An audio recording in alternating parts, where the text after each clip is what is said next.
Peaceful days are like breezes, carrying the scent of wheat fields.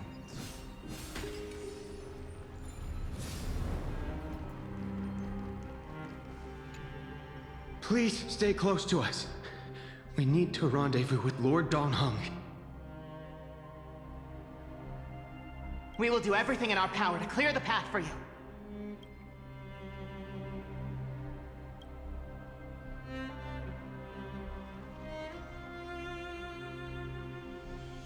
There he is! Lord Donghung! Quick, we must assist him!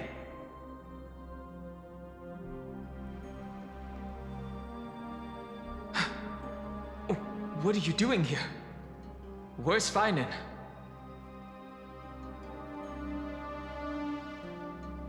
We are under Lord Finan's orders to escort both of you to safety, no matter the cost. Leave this to me and the Holy City Guards. Zeph, take them and go.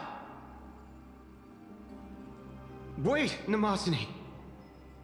That black-clad swordmaster. Something seems off. At some point earlier, they suddenly froze in place, not moving at all. Like some kind of omen. Right. We don't know exactly what's happening, but retreating is the safest choice right now. I don't know which demigod graced us with this miracle. Please, come with us. Finan, is he going to be all right? Believe in his resolve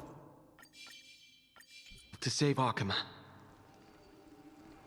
Don't get too close. That thing's black flames are extremely dangerous.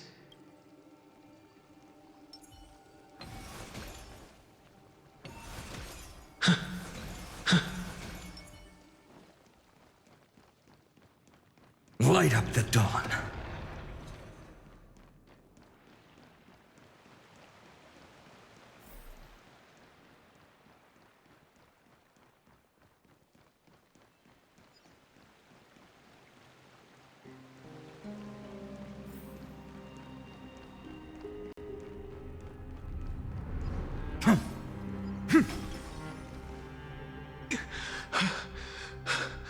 The Flame Reaver isn't pursuing us. Could this really be some kind of divine intervention? We can't stay here for long. Lady Trinan's sentry gate is just outside the city. Let's keep moving.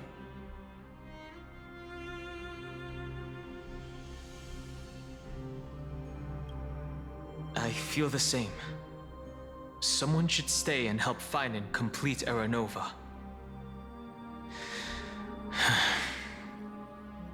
For now, let's get back in contact with the Express and plan our next move. That's the safest course of action. We need more information. On that note, I have a proposal. Who's there? I hope to convey a message to the two nameless. Mr. Screwlum? Who are you? Stand down. I order you to maintain a distance of 10 paces. It's okay, guard. This one is not our enemy. It has been a while, nameless of the Astral Express. I'm glad I arrived in time to stop that black-clad one from harming you further. So it was you.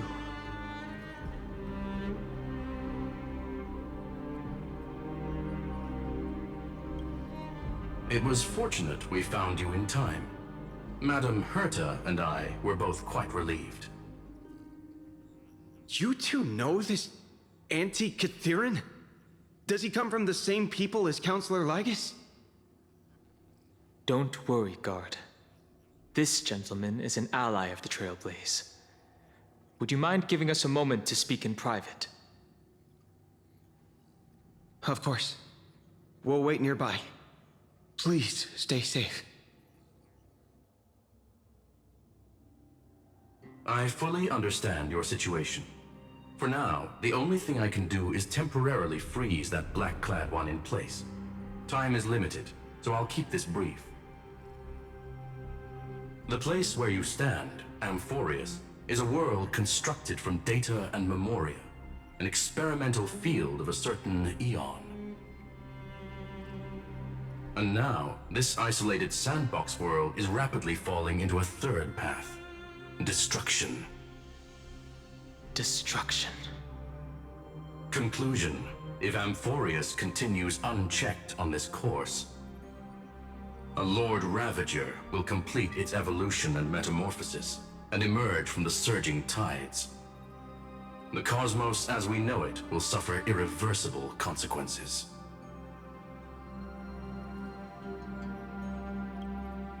The disaster that this Lord Ravager intends to trigger may be far more severe than the Law Fu's Stellaron crisis, because its goal is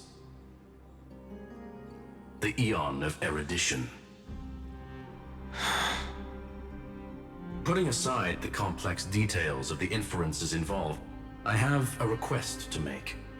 For one of you nameless to stay behind on Amphorius, acting as an informant, in order to prevent the wrath of destruction from ravaging the cosmos. This world is enveloped in a firewall that defies explanation, and the flow of time here is also different from reality. Madame Herta and I can only tear open a gap and project images inside. However, the accidental crash landing of the express car notwithstanding, both of you were able to successfully land here. There must be some principle behind this we have yet to fully grasp. It will take time to uncover the reason. Before then, if one of the Nameless is willing to stay and witness the fate of this world, or to push it along when necessary, it would be of great assistance.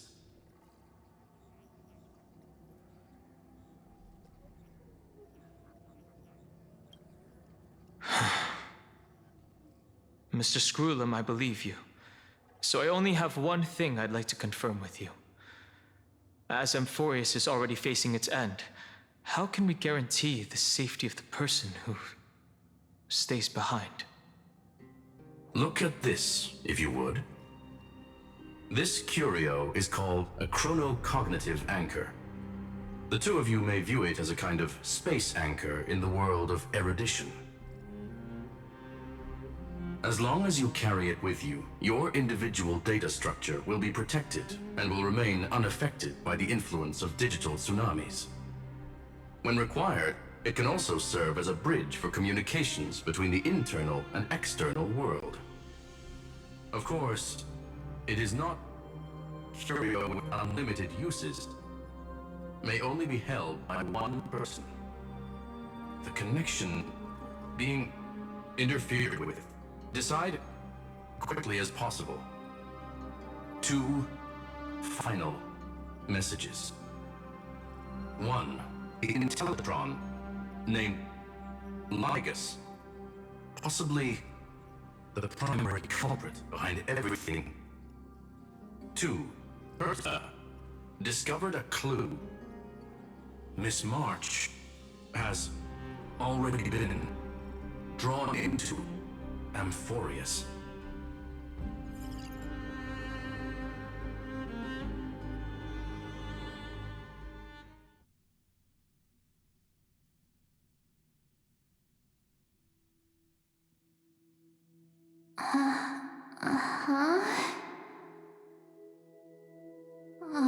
Cold. It's freezing. Hold on. Am I dreaming? This is way too strange. Everything's spinning, and I can see webbaboos flying around. But I was literally just talking to Himeko. How did I... When did I... That's it! He warned me about this place right before Klipoth glimpsed him. Oh no. Have I accidentally walked onto some weird path?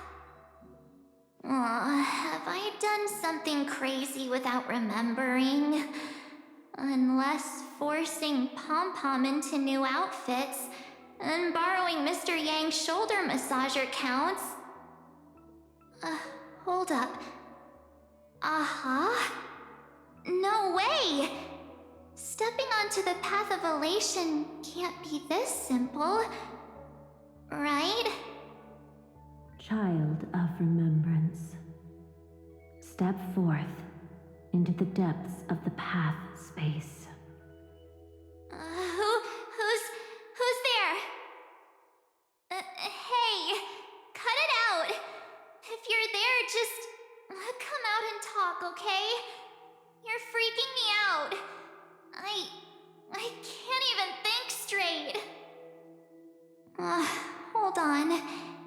Is that a gate? Cast aside your fears.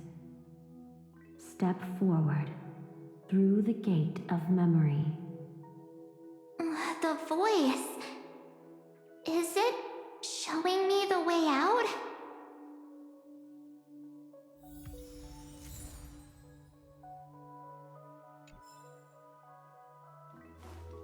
No, don't fall for it. They're lying to you. Turn back. Wait, Master Diviner? From the Wafu?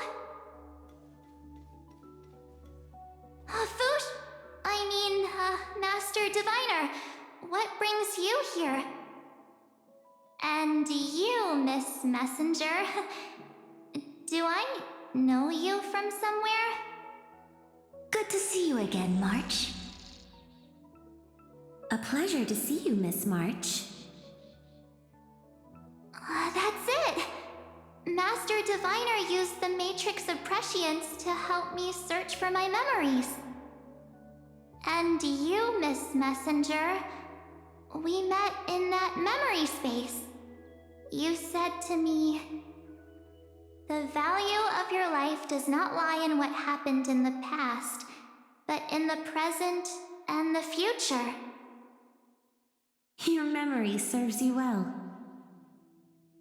March, I conducted some experiments with the 6-phase ice you left us. Thanks to the Garden of Recollection, the Matrix of Prescience has made a breakthrough in extrapolating the past. Now, we might be able to bypass the obstacles and look directly into your history. The Master Diviner is right. Continue down this path, and you'll be able to find your lost memories at the end. Since we last met, you've grown much alongside the Trailblaze. You should be strong enough now to bear the weight of your past. Well, there goes my Ice Princess fairy tale. I need to know, Master Diviner, Miss Messenger, this isn't just another dream, is it? If this is real, why reach out to me at this exact moment? The situation is dire. Your lost memories, they're crucial to the Garden of Recollection. She's right. The Garden of Recollection's existence hangs on your memories. The Garden of Recollection.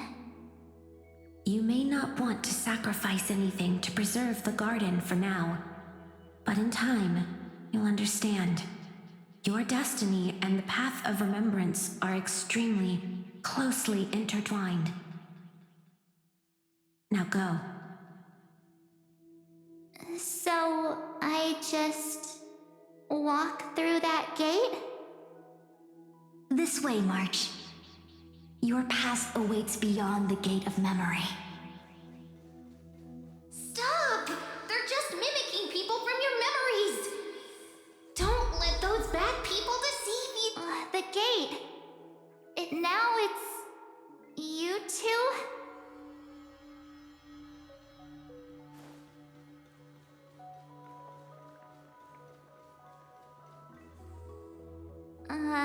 Hey guys! What are you doing in a place like this? March! There you are. Finally. The trailblazing journey just isn't the same without you. Traveling's no fun without you around. Well, duh! What's Team Trailblaze without its star member? Wait a sec. You might look like you two, but... We understand your confusion. The Garden's allies helped us establish this Neuralink to reach you. The Garden's allies? You mean Miss Black Swan? Yes. She helped make this possible. Keep going, March. Find your past, wake up, and travel with us again. That sounds really tempting. Finding my past and continuing to trailblaze new worlds with you? Trust in yourself, March. It's gotten us this far, hasn't it? Follow us. Let's go through that gate together. Step into your past, March. Find your true self.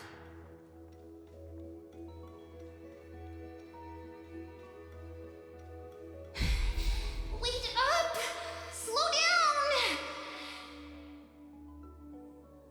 Those words sound so sweet. But keep your eyes open! Don't let them fool you!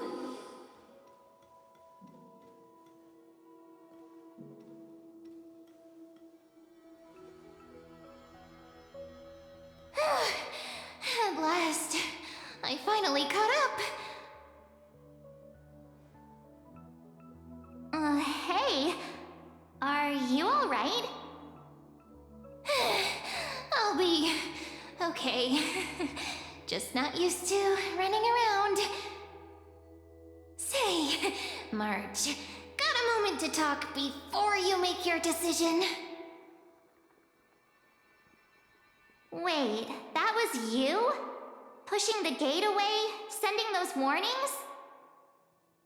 Yep, named Cyrene. It means ripples of past reverie. Easy to remember, right? Wait a minute. We actually look quite alike, don't we? Yeah. Your pink hair is just as eye-catching as mine. And we're both bright, pretty, and positive girls. Talk about coincidence. Wow, you're quite the smooth talker. But I can't disagree. Wait, you know my name is March? Have we met? No, but I've witnessed your story through those memories just now. It's incredible, really. We might have more in common than you think. I know exactly what you're going through, which is why I don't want to see you exploited or hurt. You know what I'm going through? I know, because I've been exactly where you are. This empty space has been my home for ages. I barely remember what time feels like anymore. But there's something I'll never forget. Trust me, that gate won't give you what you want.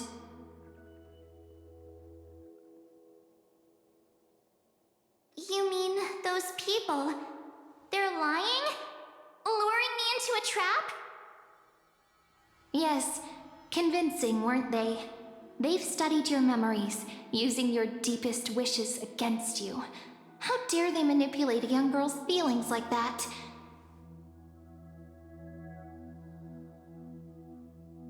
If you go through that door, the worst-case scenario is you'll become their pawn, losing control over your own fate forever.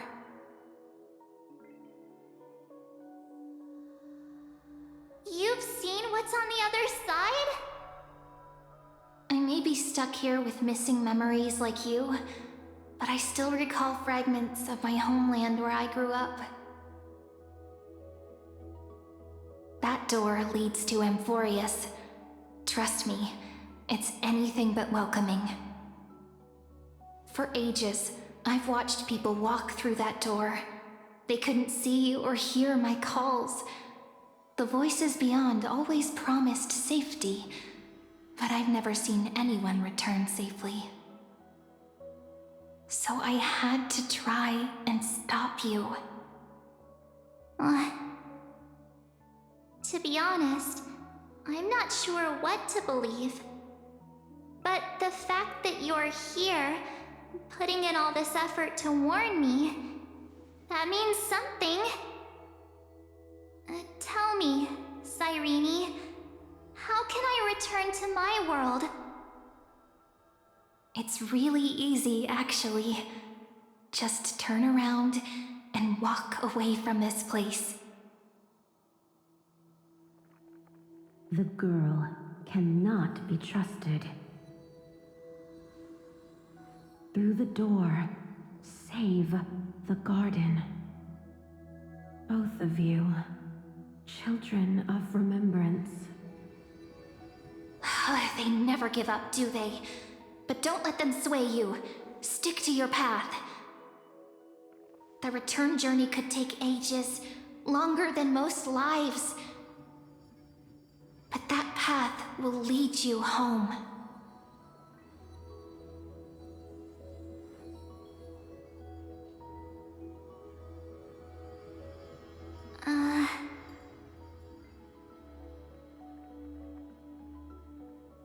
Thank you, Cyrene.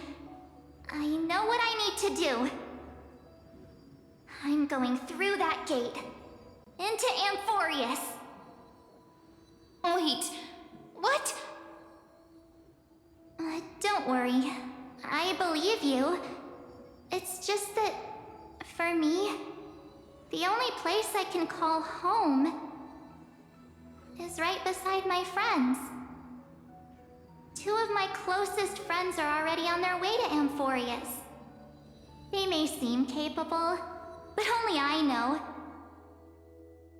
They're absolute disasters waiting to happen. They won't last 5 minutes in a new world without me.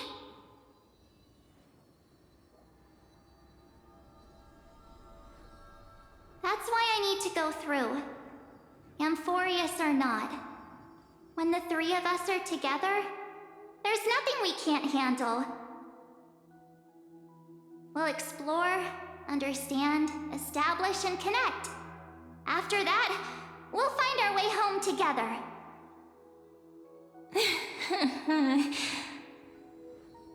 I see. You've got people who mean the world to you, too. That is so heartwarming. March, if that's what you've decided, you have my full support. Birds of a feather we are, looking all sweet and innocent, but with hearts of fire. Oh, stop. You're making me blush. Well then, I guess this is it.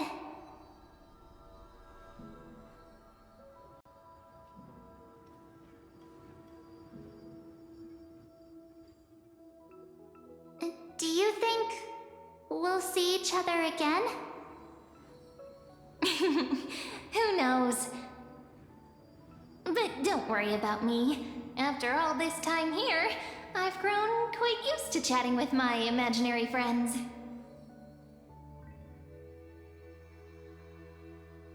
Since Amphorius is your homeland, if there's a way to help you, my companions and I will do everything we can.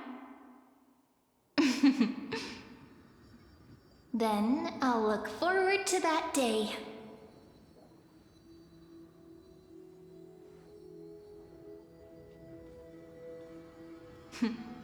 Your story awaits, March. Make it an epic one.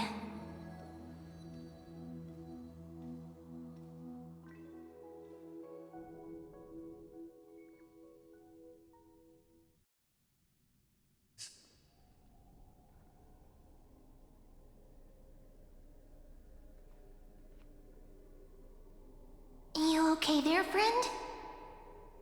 Something seems to be bothering you. The vortex of Genesis. We made it back. Even this place has changed. Finan. Is he ready for Era Nova?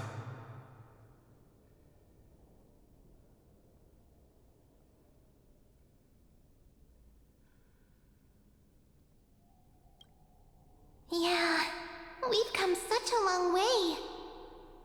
If what that machine gentleman said is true, if Amphorius is destined for destruction, then I'll stay by your side until the very end. Like how you and Don Hung treasured the Express. Amphorius means everything to me. Right. Time to see the last Coreflame restored.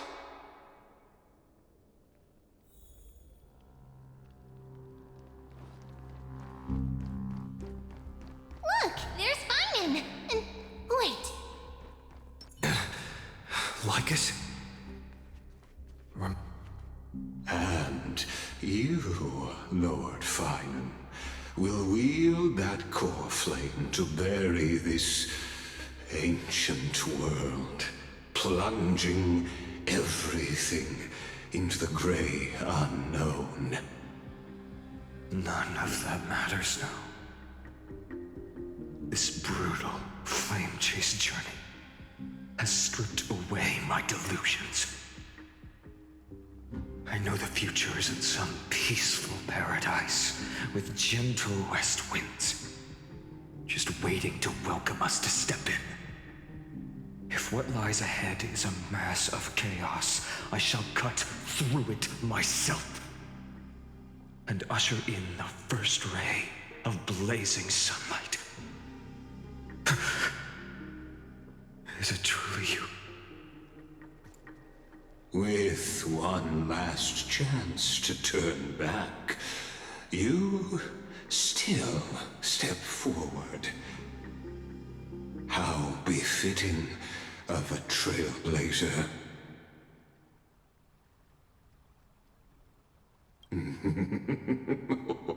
You misunderstand. As our world nears its end, the ones who walk the infinite paths have embraced their destiny. As the Theoros, it is my duty to witness the world's future and oversee this final Coreflame ritual on their behalf.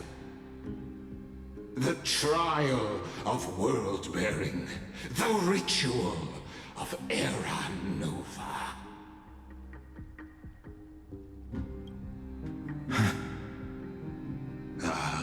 I see. So you met my kindred spirit before I could erase his traces. Partner, what are you saying?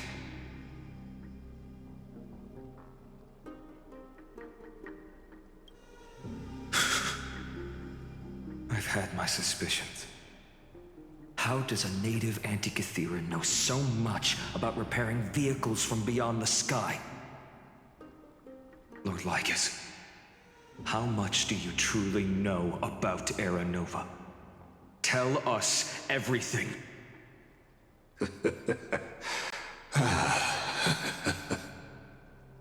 Very well. I need no longer maintain this Theoros masquerade. You seek truth, Lord Finan, and truth you shall have. As you know, when the old gods fell, someone had to bear their broken pillars to fill the vacant seats. Those who would assume divine authority must prove themselves through trials. Yet, for Kephales's demigods, the possibility of overcoming the trials has forever been non-existent. For the world-bearing trial, is the divine duty itself. Bringing forth the Era Nova and bearing its weight is an endless ordeal, ceasing only upon collapse. Precisely. The Era Nova ritual is not something that can be completed in an instant, no, but a long and arduous journey. While the sacrificial journeys of other demigods conclude in this world, carefully must shoulder the gods' Coreflames, bear the memories of all worlds, and stand unwavering. Until the next world, when the black tide consumes the bearer, and all that they carry, leaving nothing behind. Unless their core flame finds a new bearer. The holy flame that illuminates all worlds rests in your hands. All that remains is one choice. Nurture it, pass it on to future generations, or extinguish it here and now. Deliverer, the fate of all worlds rests in your hands. Enough testing. I've made my decision. But before I ignite the dawn of the next world, you need to promise me something. 2 things, actually. Speak your terms. Promise me this. Professor Anax's vision of the new world is absolute. The world will be reborn from my memories. All souls, living and dead, will return as the first humans, unchanged from their past lives. And my friends, the fallen demigods, they shall transcend the cycle to become new titans. Our heroes shall not have died in vain. Of course. This I can guarantee. Good. The second one. Promise me that the Trailblazer can return safely to his homeland, unbound by Amphorius' laws. My apologies, but I cannot promise this. As you mentioned, he now bears the Time Titan's authority. His bonds with this world run too deep.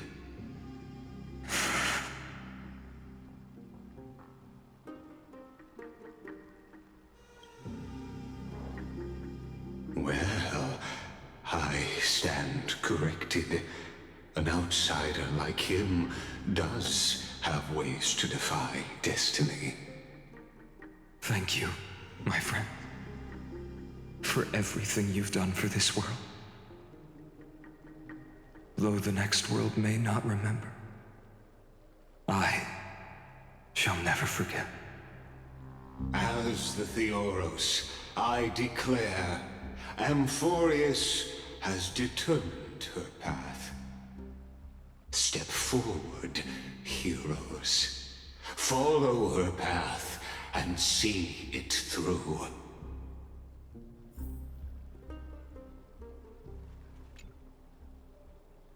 Without you, we could never have reached our prophesied tomorrow. Thank you for walking this path with me to the end.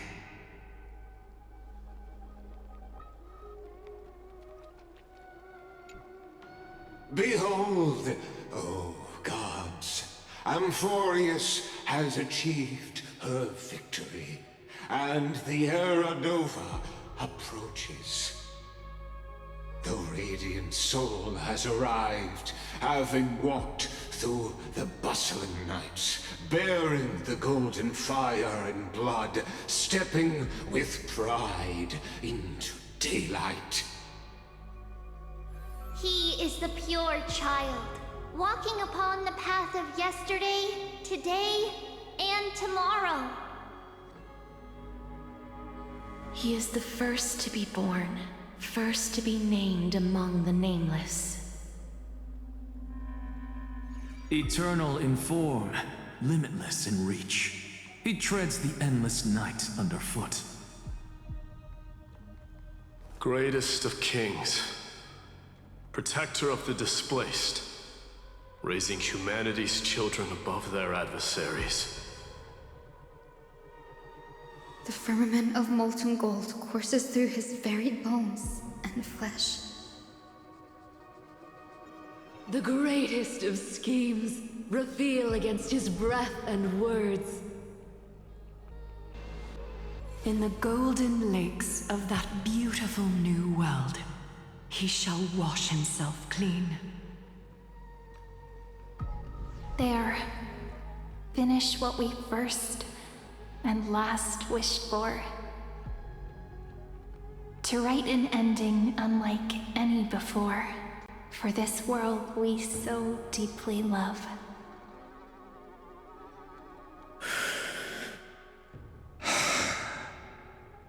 Come, partner. Join me. The time has come for us all to face oblivion, or embark on one final grand journey.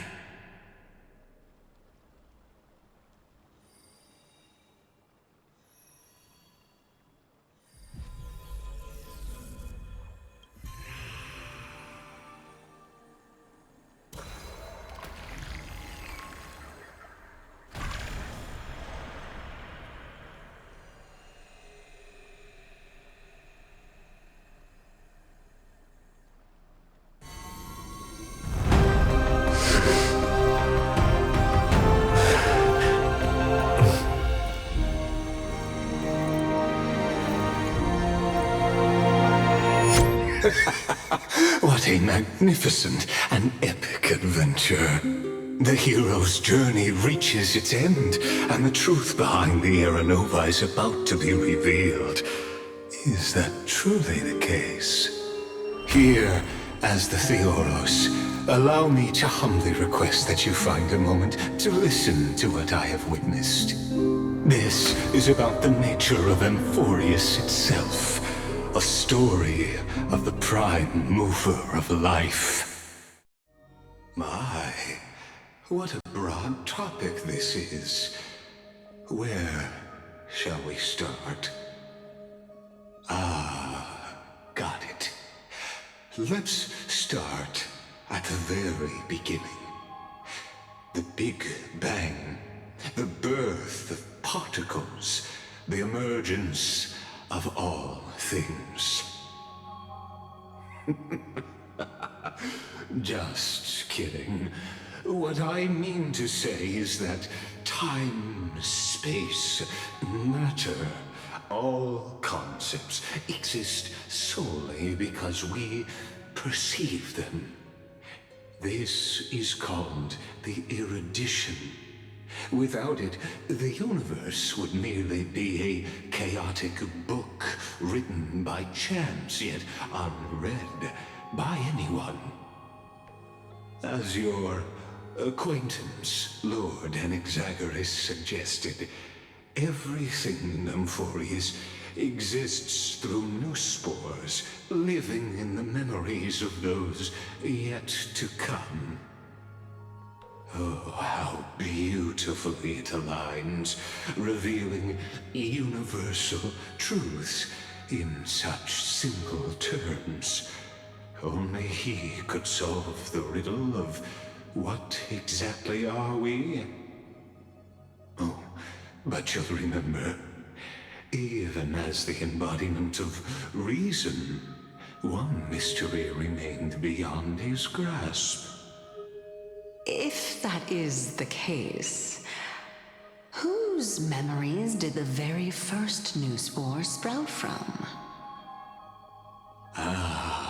As sages across ages have asked the gods, what is the prime mover of life.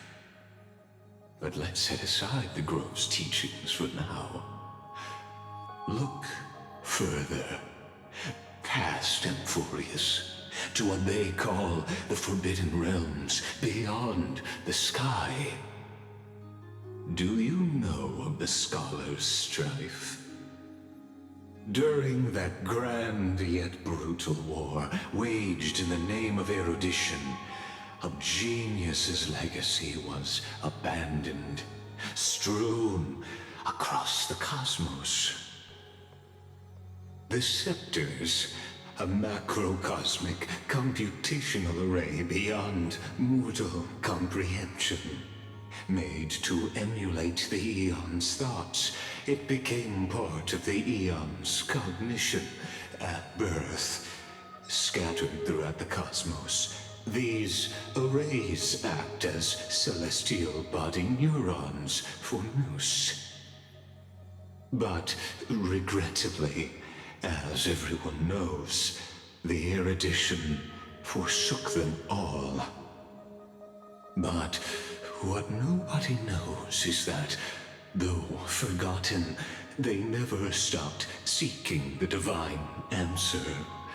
A question that survived war and disaster, stumping even the greatest minds, including both mechanical emperors. Now, we come to the real truth of Amphorius. What if, hypothetically, a scepter found the answer to the prime mover of life?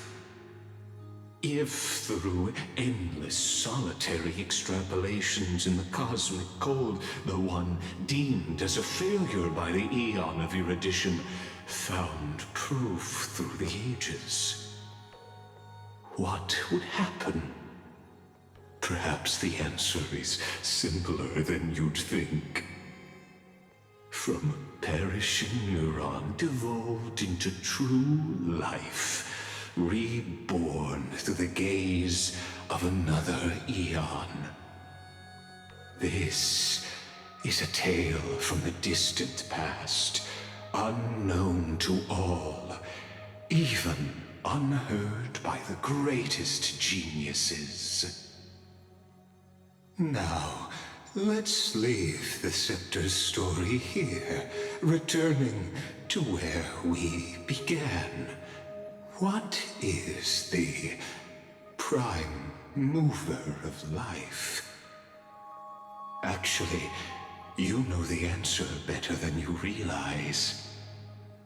It's been by your side, accompanying you throughout this long journey.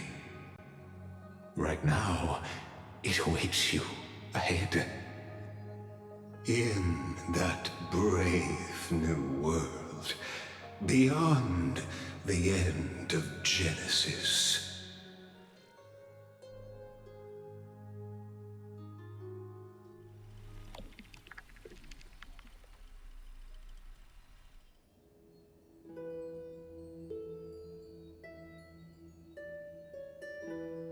Take this wish with you. Be the one who begins it all. As the prophecy foretold, you will bear the blazing sun until the pale dawn breaks. Continue onward, bearing this world upon your shoulders until the Ashen Hero, the nameless deliverer, ushers in the dawn.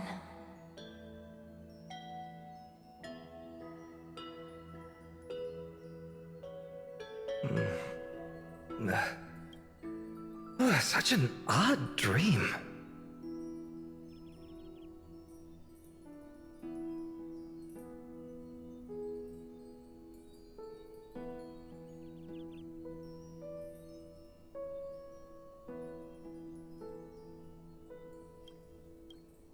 Strange. Like I've dreamed this before, but it all slips away when I wake. Only a voice remains. Who was that?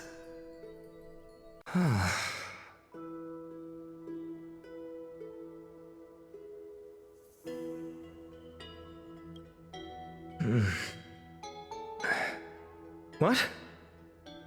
Ah, it's you. Whoops, I fell asleep there. What a strange dream I had. It's gone now, though. But look, perfect sunshine. The day is still young. Let's go find Cyrene, partner. We promised to be there for her oracle card reading today. It's right about time.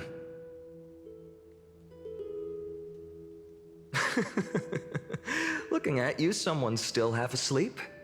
Tell you what, catch some fresh air first. I'll hang around here.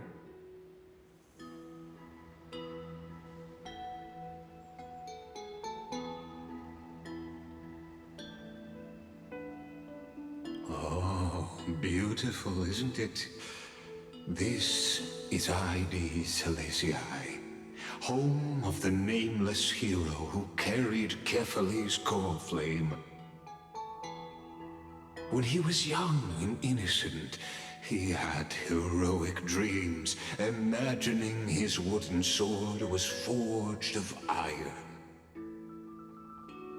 Pretending the straw dummy propped up by a wooden pole was a giant with a single blood vessel running from spine to heel.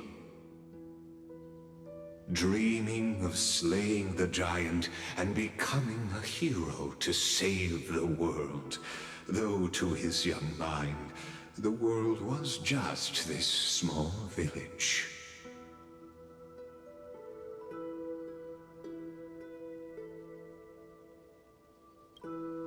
Sharp as ever.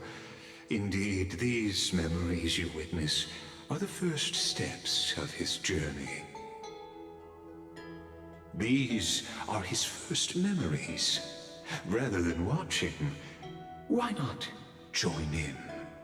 Think of it as immersive theater.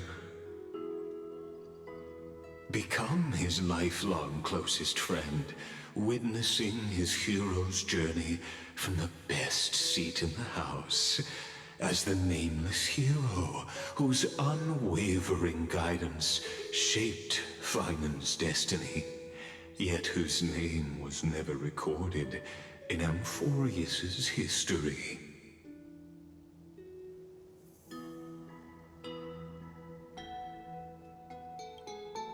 Questions, questions. Let's follow along and find out, shall we? Many mysteries lurk in this village beneath the veil of Evernight. Your questions will find answers as the story unfolds.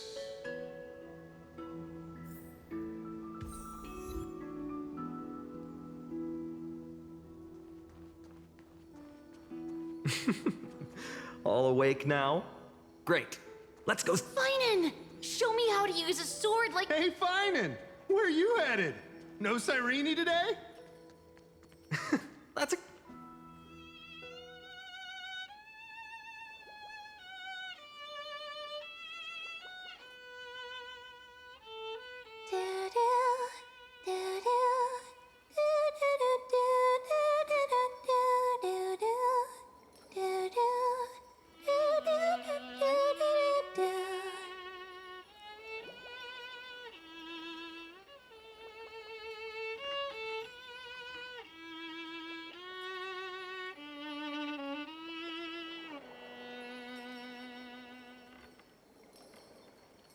Found you. That's...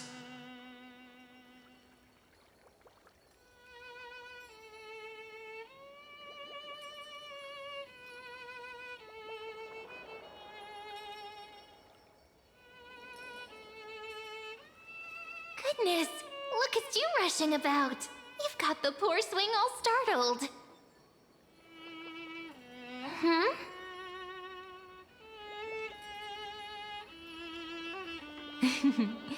I knew it was you. Something wrong? What do you see? Oh, nothing much. Just suddenly felt a strange connection. Look at you, leaves in your hair. Were you sleeping in a tree again? Or was it the wheat fields this time? At least brush yourself off before wandering around. Come on, I'm not a kid anymore. You're the only one who still treats me like one. Sure. You may have the height advantage, but when it comes to maturity, I'm leagues ahead of you. Still fantasizing about being in heroic adventures and imagining yourself as one of the characters? That's the kind of thing kids do, not grown-ups. Don't you agree? And since you're playing along with his antics, who are you pretending to be today?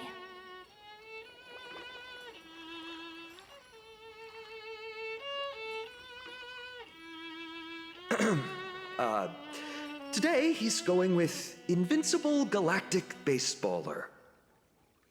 Switching roles again? What happened to being the valiant hero from a distant shore who made that solemn pact to learn the sword? Spare me. Can we not bring this up? Speaking of which, what about those oracle cards? We haven't done divination in forever. Why the sudden interest? I was just about to tell you. Earlier, while napping on the swing, I had the strangest dream. There was this mysterious voice in my dream, calling out for something. Wait, you had that dream too? Yes, you too? That would explain this lingering sense of unease. Which made me think of those old oracle cards I used to play with as a kid. Though the Ornyx prophecies were always hit or miss. Yeah, all the kids would get so excited drawing cards like ruler or warrior, but throw fits over devil or drunkard and demand a redo. If you just redo it when you don't like the result, what's the point of divination?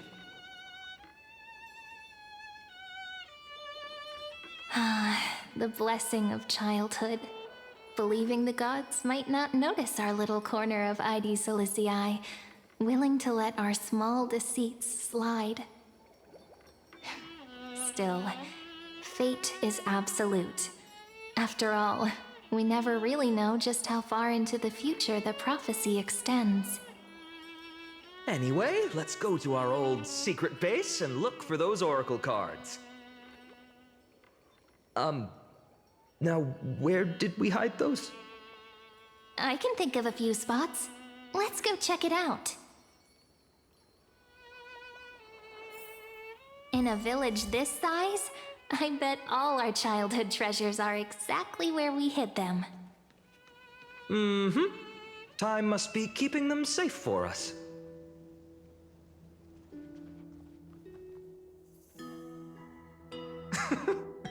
Well, those were the days.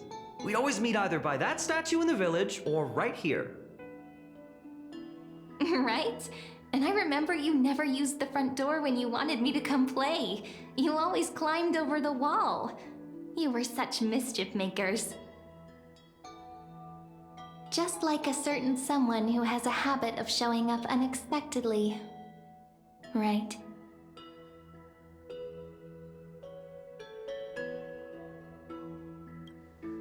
Oh, giving me this silent treatment? How cruel. Hey, I was just copying those storybook heroes. They never take the beaten path. Still, it's embarrassing. I've been the only one here for a while, and I haven't kept up with the cleaning. With so many spots to check, where should we even start?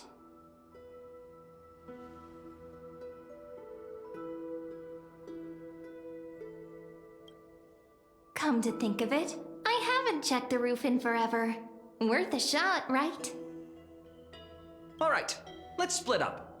I'll handle the yard, You check the upper floor. I wonder what the view's like from up there. Worth checking out? Taste.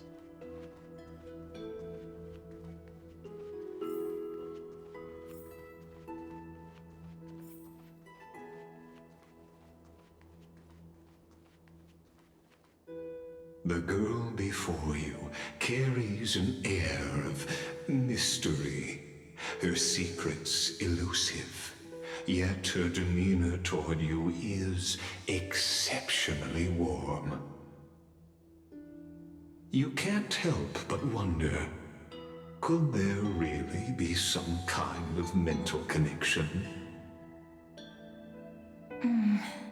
The view here hasn't changed a bit. You know, besides the swing under the big tree, this has to be my favorite spot in all of ID Silicii.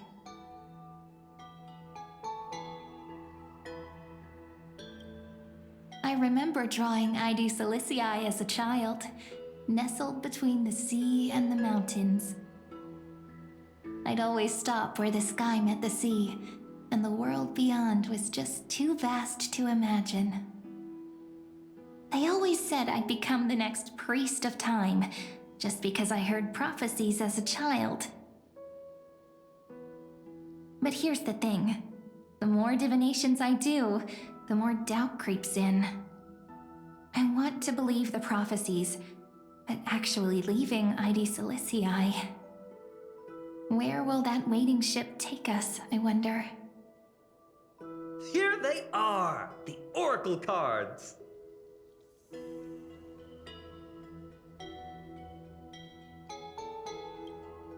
I've captured it all in my heart. This view, and most precious of all, my childhood friends.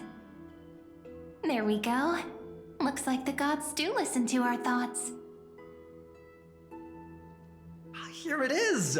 This is the box where we kept the cards. But the cards are gone. Who could have taken them? Huh? What's this underneath?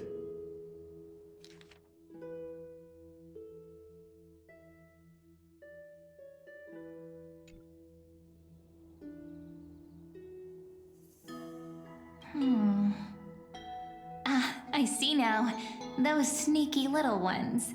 So that's what they've been up to. Ah, the ones from Remembrance Maze, you mean? Yep. Let's head to the back of the courtyard.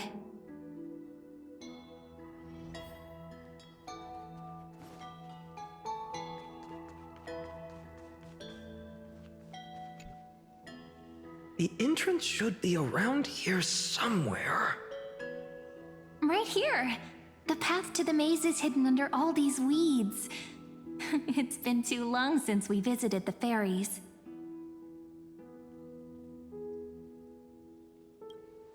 Did you forget?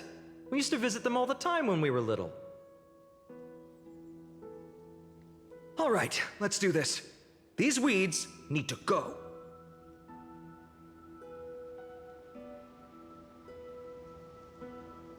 Pretty sure this is it. Should be this way. There it is! The entrance! That hollow in the tree. Once you get through the tight squeeze in the hollow, you'll reach their dwelling, the Remembrance Maze. I wonder if I can still squeeze through there. Maybe worry more about whether the fairies will let you in. After all, the Remembrance Maze has an invitation-only rule. Only children with pure hearts are welcomed.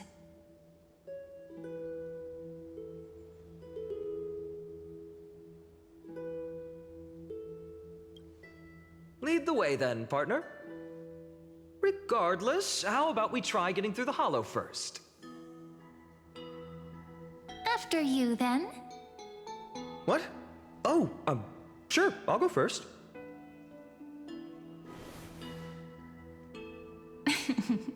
So hasty, as always. Looks like it's just us now. Care to finish that chat? To be honest, from the moment I saw the cute note left by the fairies, my intuition became even more certain. Perhaps when we step into the maze again after all these years, the wheels of fate will finally start turning.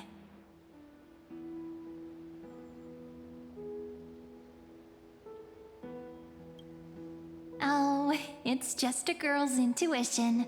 It might not mean anything. But you know what? Even if fate is set on its path, no matter where it steers the world, if we're together, there's nothing to worry about, right? So, if you're willing... Forget it. If the wheels do begin to turn, that's when I'll make my request.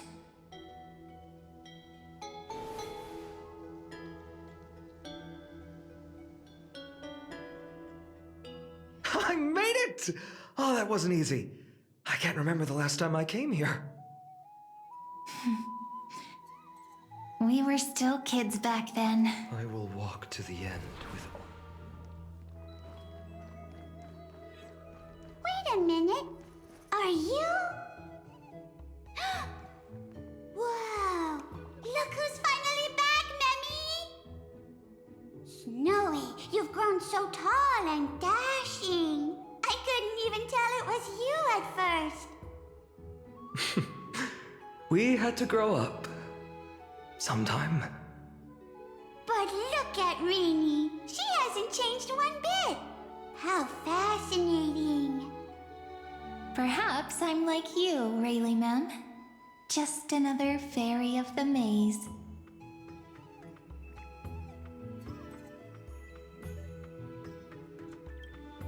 An organization? Hardly. They're not that organized. They didn't even have proper names before we came along. Dolly-mem, Rayleigh-mem, Mealy-mem, Folly-mem. I've missed these cute little troublemakers. We used to gather around the fire, singing and dancing, imagining all our future journeys. Without coming back here, those memories might have faded away entirely. Oh, how good you, Snowy. You swore you wouldn't forget about us, but you were gone so long, you almost did. Oh, he's just copying those bards from his stories, being all melodramatic. He couldn't forget about you all, even if he tried. Actually, we're here for the oracle cards. Have you seen them? Oh, the oracle cards. Right. The chief asked us to get those. Chief? You mean Dolly-mem? What do they need the cards for? If they want a reading, they could just ask me. Oh, I'm not sure. But Chief specifically wanted to meet with you all. Let's see. They should be... That's it! This way, everyone! Watch your step. The trunk's slippery.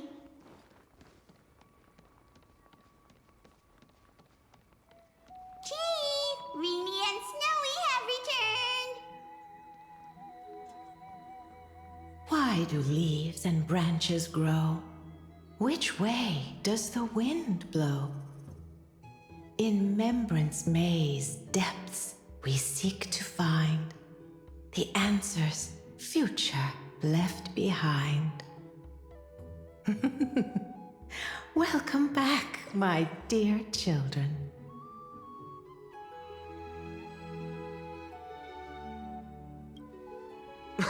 Right? Though Dolly-mem always says they're just songs, not poetry. Oh, Chief, you haven't changed a bit. Still so full of life. Oh, no need to fuss, my child. You haven't forgotten, have you? As long as our songs are sung, the children of the maze will live on. Just as our paths stay forever linked. Here, take it.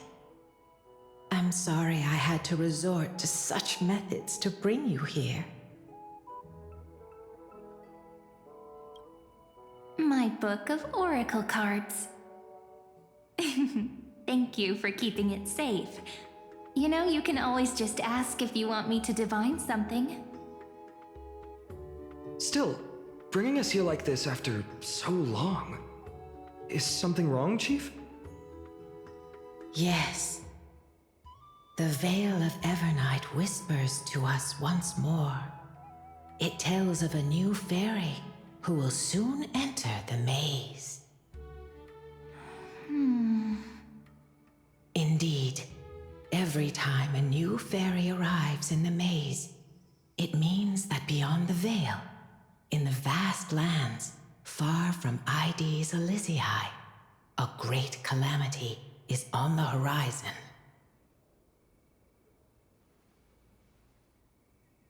But if that's the case, our journey... Will have to be cancelled. If disaster's coming, we should stay in Ides Elysiae just to be safe.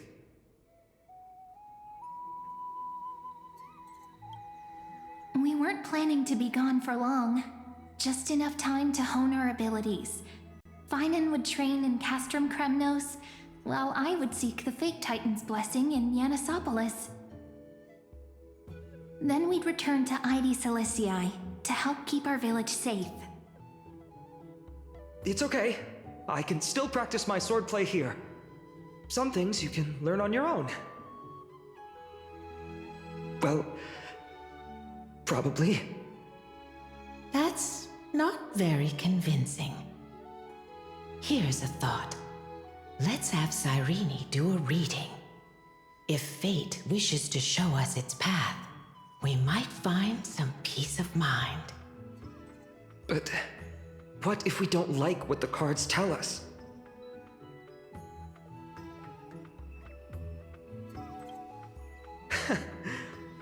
Never thought of doing it that way before. Thanks, partner. We'll do it your way. Whatever the cards show, we'll face it together. Ask with a true heart, and truth shall answer in kind. Close your eyes, and let's open the Oracle card book together. Let your thoughts flow like stars drifting on the river, carried by fireflies and gentle winds. Your destinies flowing towards the same future. Now, shall we begin? Oh my! The cards are quite responsive today. Very well. Let's see what future the Oracle cards wish to show us.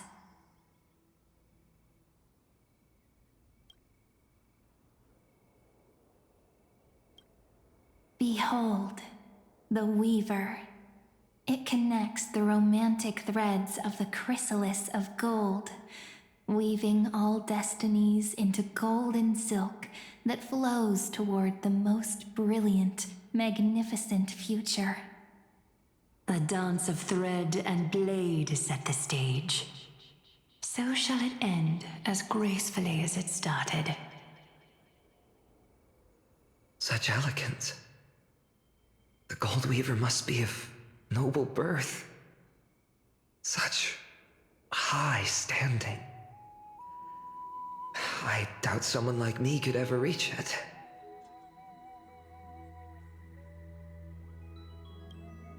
This is the Gatekeeper, who guides people to their true path among myriad passages. We have surrendered our countless senses, dedicating ourselves to the sacred whispers within the temple. Wait. It almost feels like I can hear the echoes within a temple. And are those children singing?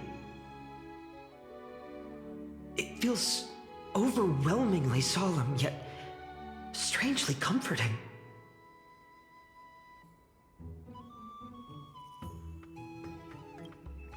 The ruler stands for discipline, authority, and glory, but frequently also points to isolation and warfare. Even should you pledge your loyalty to me as the last sovereign, the glory shall be mine and mine alone. He who has slain a king can no longer bear the title.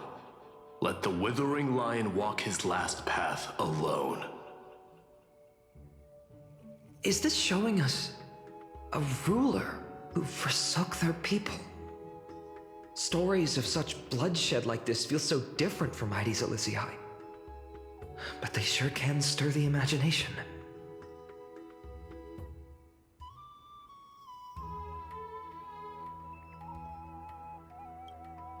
Ah, the traveler. Our little trickster. Always hiding behind other cards, disguising itself. What a rare catch. Over here!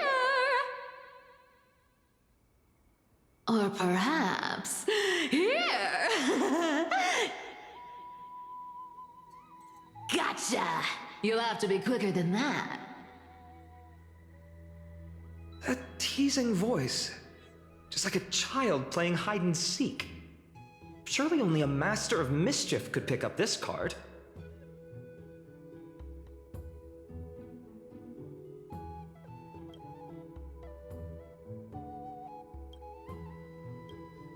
This card, the Servant, is surprisingly light, bearing the cool scent of Antilla flowers, just like starlight.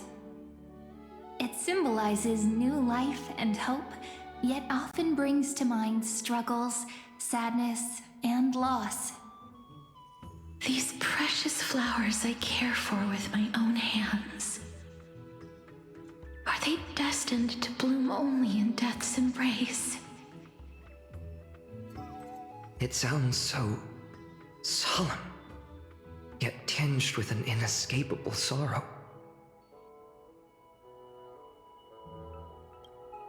The humble healer may seem gentle in hue, but its courage matches any other, strong enough to melt even the coldest ice. I will do my best to help you mend all fractures and let sunlight shine on every corner of the world. Make a pinky promise with me. No more going back on your word. Hey, this card really speaks to me. It makes me want to protect as much as I possibly can. Still, protecting everything, everywhere, seems like a dream. What amazing power would you need for that?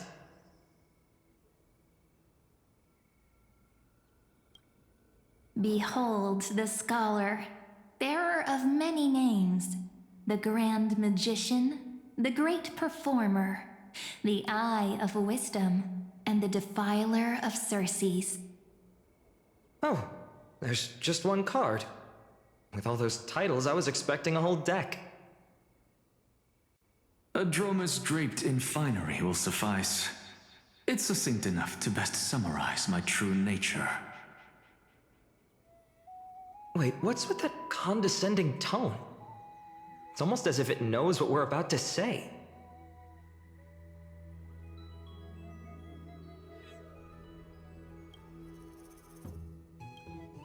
The Deliverer. According to the tripartite prophecy, this card means absolute harmony and perfection. In fact, it's the only oracle card without a dark side. What, no divine whispers this time? Oh, silly. This is simply the card you drew for yourself.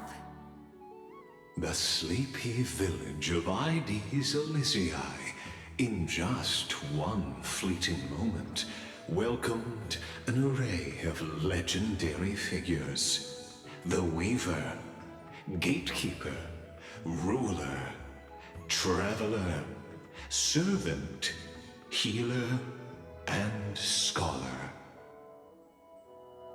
Their stories and wishes showed the village boy glimpses of a world larger than he'd ever imagined. They brought tales of raging battles, of cities crowned in holy light, and of wonders beyond his understanding. Each story so far removed from his simple village life. Once, these were just images on his friend's oracle cards, and yet destiny now stirs in resonance with the maze. And now, they are right in front of one's eyes. The Deliverer? This card again. Ah, my child. It seems you're destined to bear the wishes of many, to answer the world's call. Bear their wishes? Yes, just like Kefali, standing eternal atop the mountain. My parents, they only wished for me to grow up, well, to help around the village, stay out of trouble. Mrs. Pythias wished for more books in her little schoolhouse, wanted us to all learn and grow. And little Piso, he wants to grow up strong like his father, to become a hunter. Is that my purpose? To fulfill their wishes? Perhaps. For a true deliverer, such wishes are but droplets in an ocean. After all, Kefali bears the weight of the entire world. Right. How could any human possibly measure up to a Titan? I wonder too. Perhaps... What's this? What you see are futures written in the cards. Or rather, the people you'll meet on your journey. Sometimes, fate can guide us when we're lost. Let's consult fate itself. Maybe then we'll know why we must take this path. And learn just how many burdens one must bear to become a true deliverer.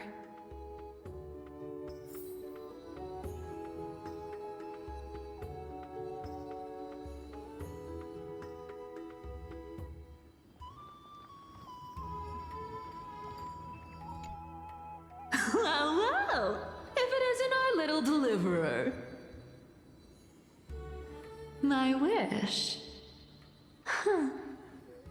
Just let me, wine and dine and soak up the sun for another millennium or two. I mean, what's the point of dying rich if you never lived rich? Right, Princess Homebuddy? Cypher, that's not how I see it. My one wish is to find that missing piece in my life, to feel someone's embrace once more. That warmth. I've felt it before, and it's my dearest memory. And speaking of riches, for someone with all those treasures behind your divine power, you've led a pretty cheap life. Ouch!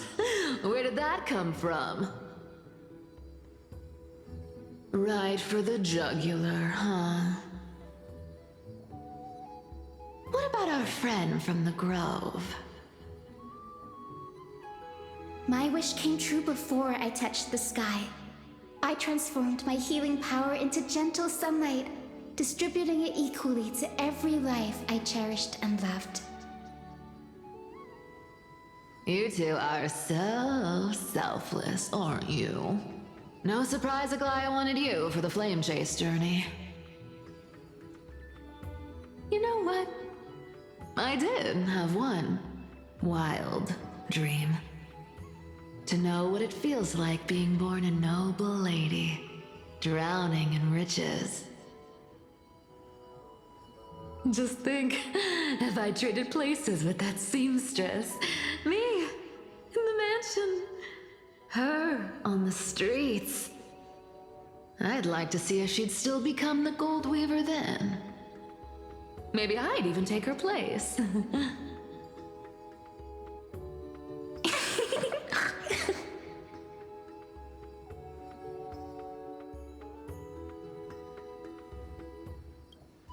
Doesn't sound like an easy task. Warm embrace, equal healing, and perhaps living free. They're all wishing for a kinder world in their own way.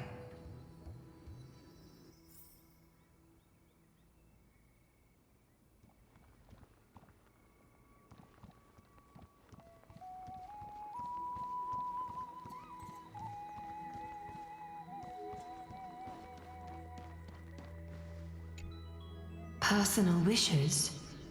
I have none. Only the Aranuva matters. The world's rebirth. Yet, if I am to weave a new era, then it may be one where kindness and her cleaners shall never tread. These crawling parasites have no place in Akama, especially not under the deceitful claim of human rule. That noble lady, the way she speaks, it's like ice in my veins.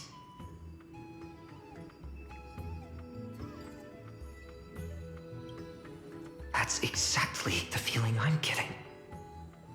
Teacher, perhaps you could share your wishes with us? Oh, Snowy.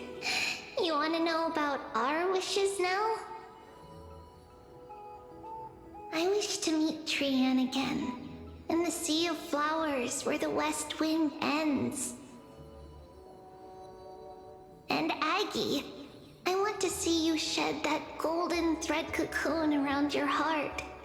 Just once more.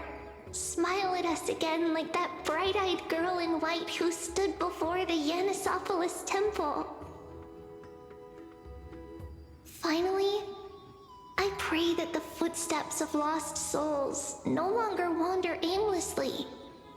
Instead, replaced by the bright songs of prayer. Are we wishing for too much? Well, let's say these 3 wishes represent Trianne and Trinan too. Those wishes are truly wonderful. They even stir something deep inside me. Then we can rest easy, because only you can make these wishes come true. Only me? Mark these words, Snowy. See you tomorrow.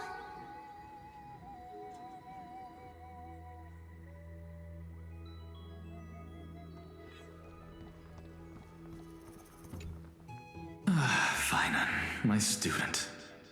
Must we go over this again? Listen well. I detest the word wish. It reeks of mortals crawling before their gods. My life's work is done. All that remains is for you to take the final step and prove the ultimate truth. I, Anaxagoras, shall become a god of the new world. Through irrefutable logic, I will prove that mortal wisdom can achieve divine greatness. Isn't he, you know, a little... I mean, I just daydream about hero stories, but he's fantasizing about becoming a titan?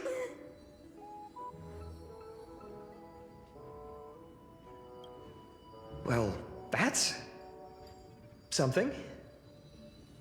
Could I ever be that sure of myself?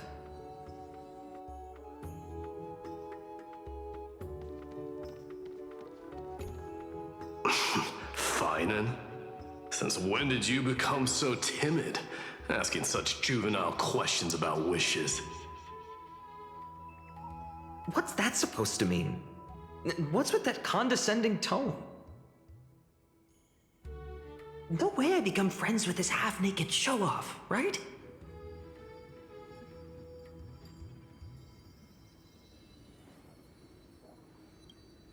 Horrifying. Is that really something I'll enjoy one day? What are you mumbling to yourself now? Whatever. The wishes of the Kremnon warriors are done, but I survived 1,000 deaths only to fall to a coward's blade. That masked flame reaver who struck from behind.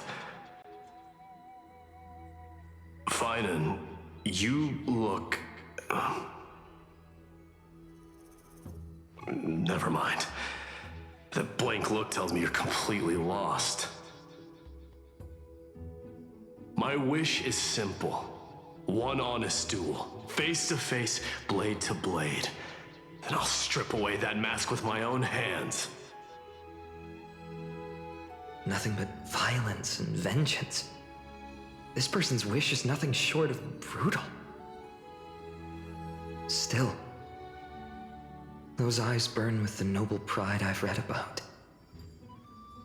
This wish, I shall not forget.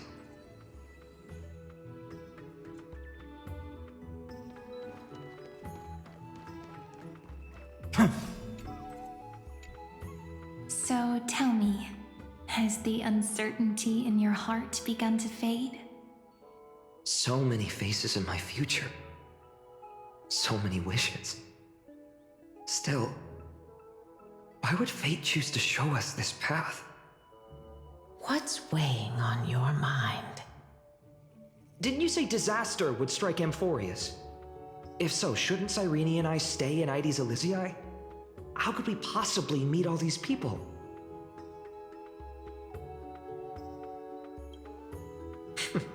That's wonderfully optimistic. I like it. Cyrene, may I have that deliverer card? Of course. But why? Although those voices, visages, and wishes may seem far away now, I can't ignore the sense that something is calling me, bidding me to take a hold of it. Maybe its true weight can only be known once it's in my grasp. In that case, accept this gift. Oracle cards carrying time's wisdom, blessed by Orynyx. May they journey with you, become your memories, and spark rippling waves of change in times to come. I'll hold these words close to my heart. But now that I'm holding them, they don't seem all that different from ordinary playing cards. What? What's happening? Everyone, we've got big trouble, Mimi! Burning, smoke everywhere.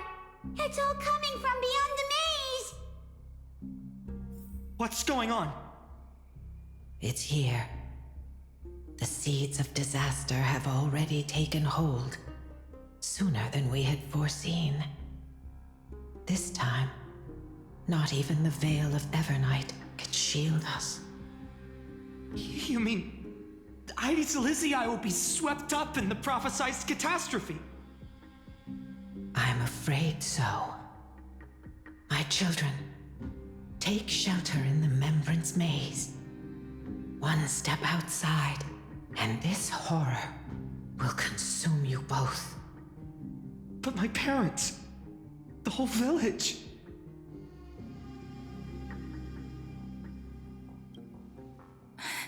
Are we facing the three titans of calamity? This is beyond any Titan, beyond any danger you could overcome with strategy alone. It's an unspeakable horror that twists all life into abominations that never bleed nor cry.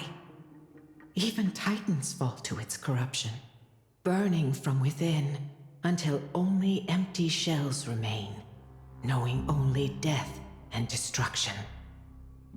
The Black Tide. That's what this calamity truly is. It consumes all in its path, sparing none but the Membrance Maze. Not even titans can... Yes. So please, don't leave this forgotten realm the gods abandoned. You are the first to uncover our presence, and the only two who can enter the maze. We don't wish for you to throw your lives away. Finan, what path do we take?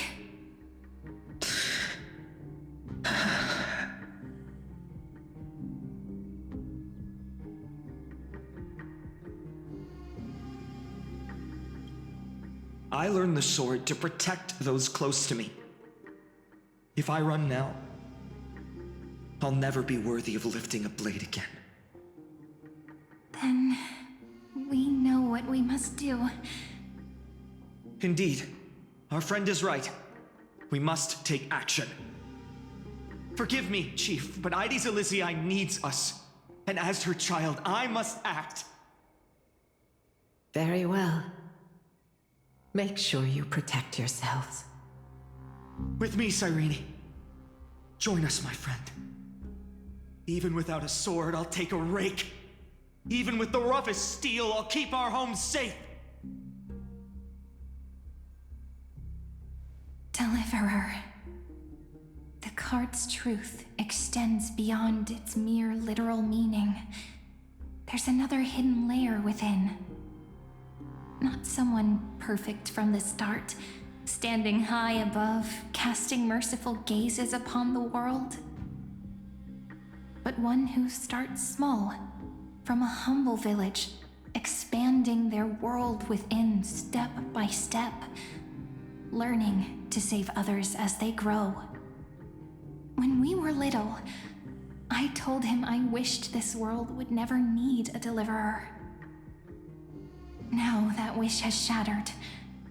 Yet I'm glad he's chosen to walk this path. And all of this happened because you believed in him, friend. Shall we?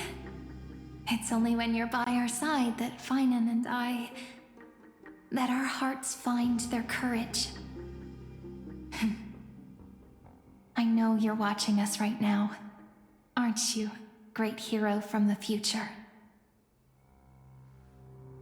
Oh, deliverer. Such cruel irony. Though destined to bear the world's burden, this boy can never become the hero to bring forth the dawn.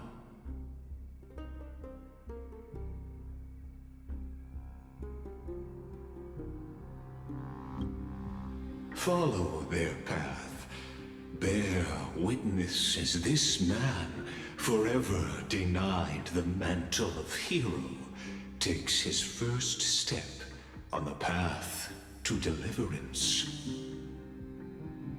Watch this memory play out its final act. See with your own eyes how everything began. Then you'll see why his dream of deliverance was always destined to become this world's requiem.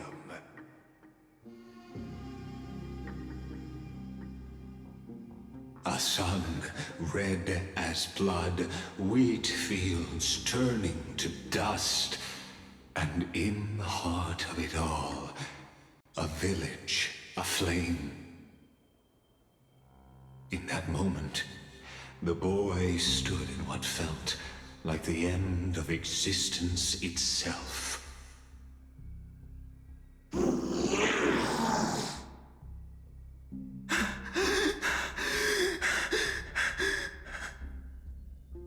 These creatures, they're everywhere. Anyone? Where are you?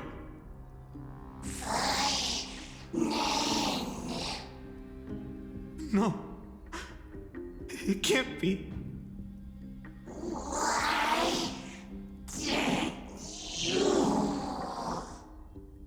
You... Are you... talking to me?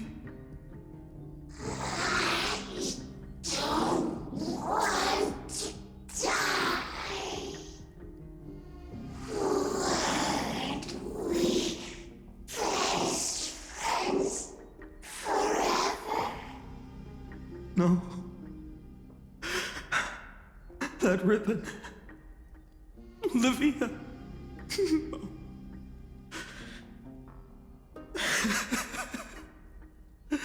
I should have known. Save us. Save us.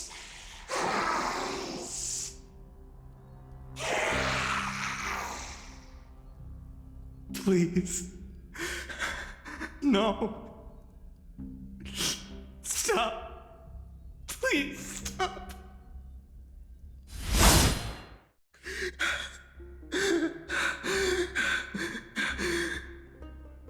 Olivia, I'm so sorry. And these monsters, they're all... Why? Why is this happening?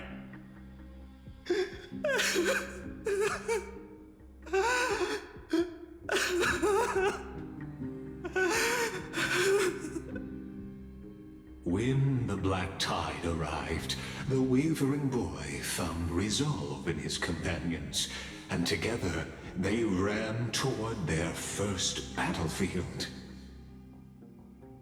In the far-off future, the land of Anforius would bear the marks of the hero's footsteps.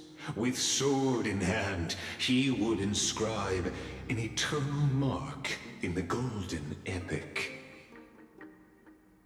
And when dawn broke over scorched earth, a boy, covered in wounds, buried the dead one by one, his silence heavier than the earth he moved.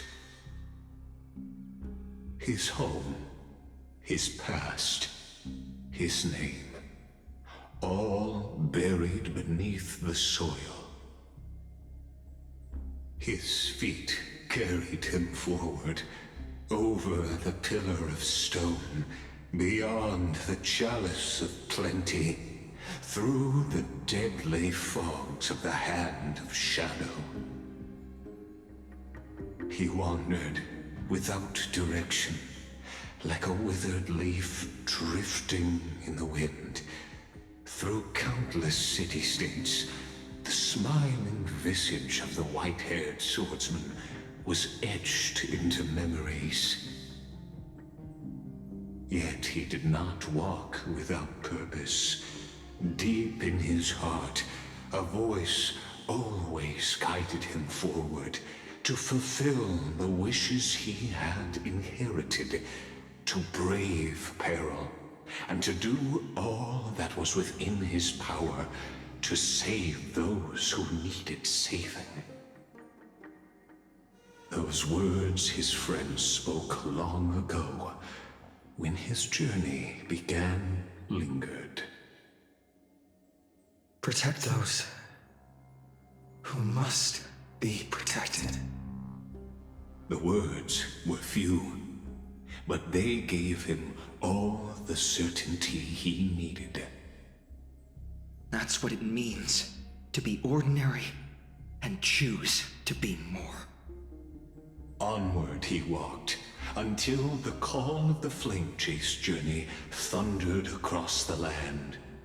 In the vision painted by prophecy, humanity would triumph over the gods, seize the Coreflames, and ignite a new dawn for Amphorius. Yet losses are a constant on the flame chase journey, where life too seems as small as a speck of dust.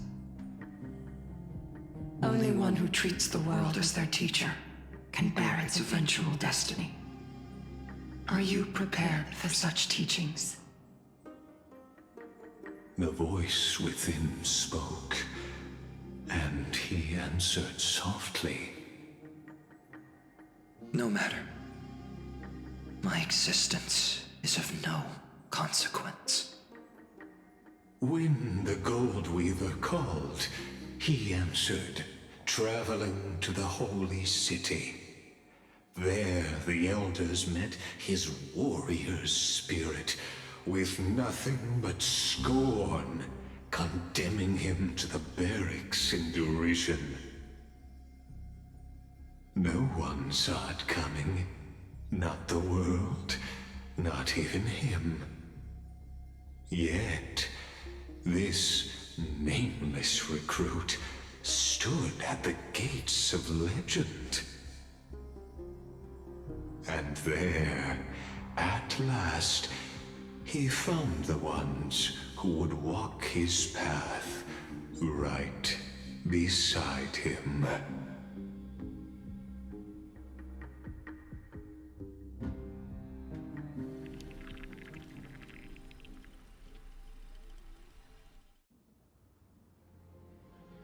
This is the Abyss of Fate. Hold on. Finance here too?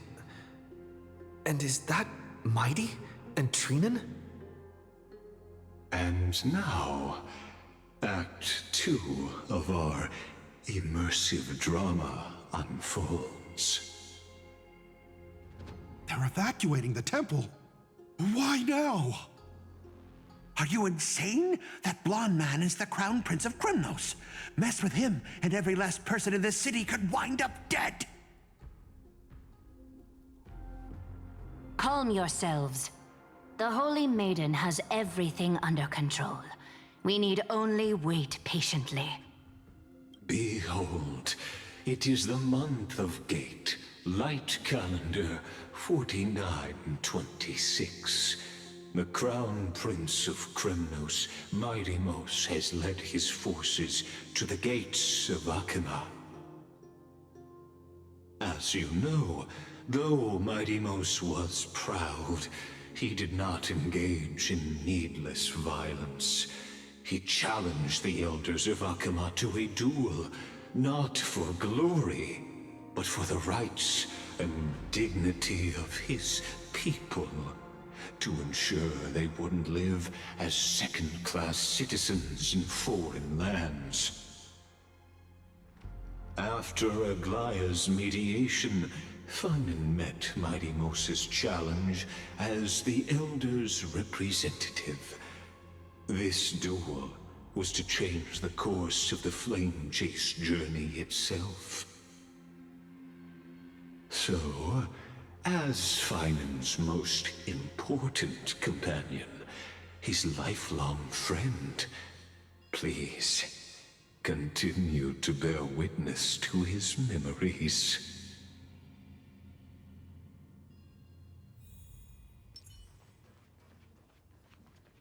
Is this your idea of an honorable duel? Bloodshed isn't the way. We and Aggie don't want to see Chrysoceres turn on each other. True warriors know when to sheathe their blades. The impartial Talantin shall oversee this duel. You need only place your offerings upon their scales. Something that has more weight than the fate of the world. Which means only those who understand the world's weight are worthy to carry it. Is this how you plan to test our convictions? Well, Kremnoan, looks like you won't be able to punch your way through this one. It makes no difference. One last chance, new recruit. Walk away, and I'll spare your life. Otherwise, come and face me. I'll give you a warrior's death. Hard to imagine they once clashed like this. Holy Maiden, I can't help but feel like a pawn that has stumbled into some greater political game. Every hero was once a child, and every child must grow. That's so. I don't even know why I'm standing here right now. Look at me. Just a common soldier. Since swordsmanship won't decide the winner, Lady Goldweaver should be here instead. My devotion to the Holy City could never compare to hers. What if we told you this duel isn't about winning or losing, but rather in the choice you make? Are you saying that Lady Goldweaver is testing me? Every Chrysosaur is indispensable to the Flame Chase journey. And you and the Crown Prince of Kremnos are both a part of the prophecy. What the duel marks is not an ending, but a beginning. So, listen to your heart. We wish only to hear your answer. True enough. The voice within has never failed me. It doesn't matter what the result is. I'll give it everything I have. Spoken like a Chrysosaur. Now go, Phainon. Your journey has only just begun.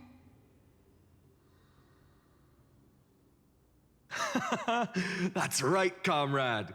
It's time for us to teach that proud prince a lesson together.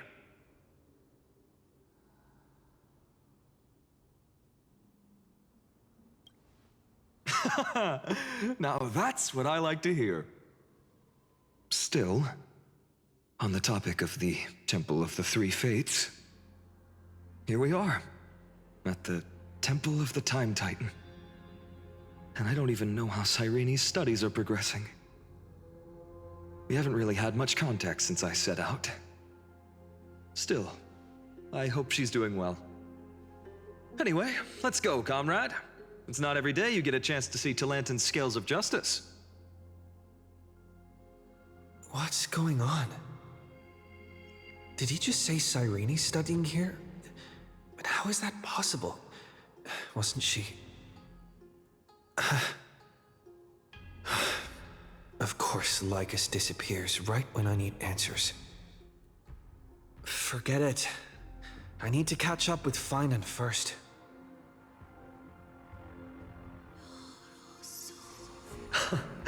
Amazing. Talantin may have fallen, but their scales remain true to their purpose. I hope you still remember your purpose, new recruit. You seem awfully confident, Kremnoan. Let's see how you define the idea of weight. For your information, in Castrum Kremnos, the punishment for profaning a duel with such crooked words is impalement. But as we're in foreign lands, I'll indulge you. The signet of Kremnos, the crown jewel of our people. That's my choice. A ring. Not just any ornament, I'd wager. What's the story behind this little treasure? Don't push your luck. Think I'd pour my heart out to you? Just know that Kremnos' 1,000 years of glory could bring a titan to its knees. Let alone a nobody like you. So to him, glory and his people outweigh the entire world. And the very destiny that Mighty himself will eventually shoulder.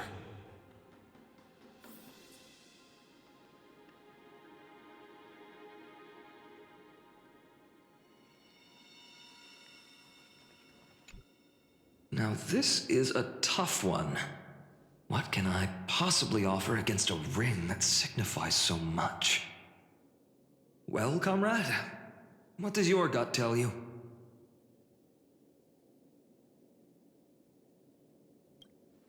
Looks like we really are on the same wavelength. In the end, there's only one thing I can trust. The Deliverer, that appeared in my life on that day. How ironic. I can't even look at this card properly, much less follow where it leads.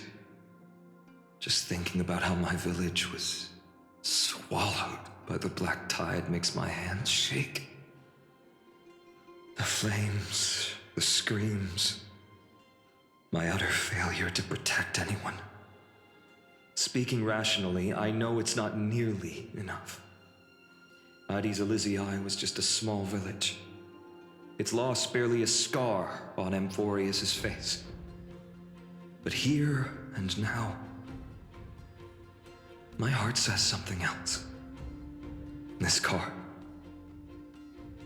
It's everything I have left. Nothing weighs heavier. Perhaps that itself is the answer. Look, Finan. It's so nice to see you all again. Lady Trinen, Finan, and... hello. Seeing you here sure is a sweet surprise.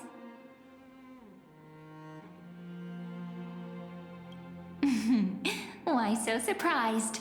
Could it be... did you miss me? Cyrene? This is incredible.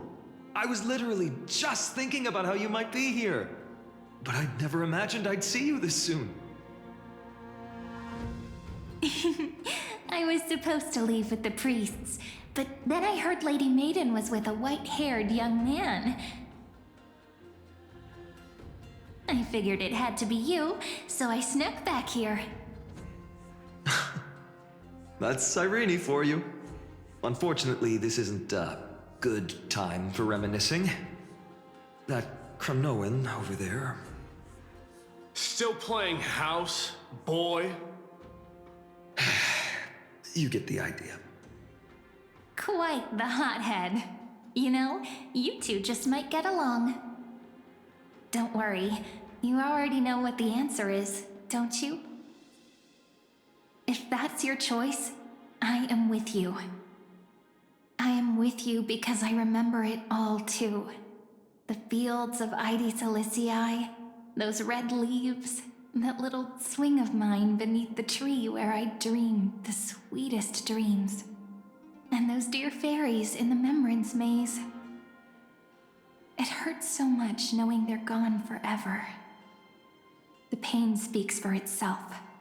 Our hometown may have been just a tiny village, but to us, it was the whole world. But that's not enough, Finan. Not nearly enough. Even though hatred can help people grow and turn a boy into an unbreakable warrior, what you need now is victory. You can't just stack the scales with your past suffering. You have to throw the weight of your future onto them as well. The future? What do you mean? Maybe that was a bit too cryptic for you, but it's actually really simple. Why not have our mutual friend here stand on the scales with the deliverer? How about it? Can you help us?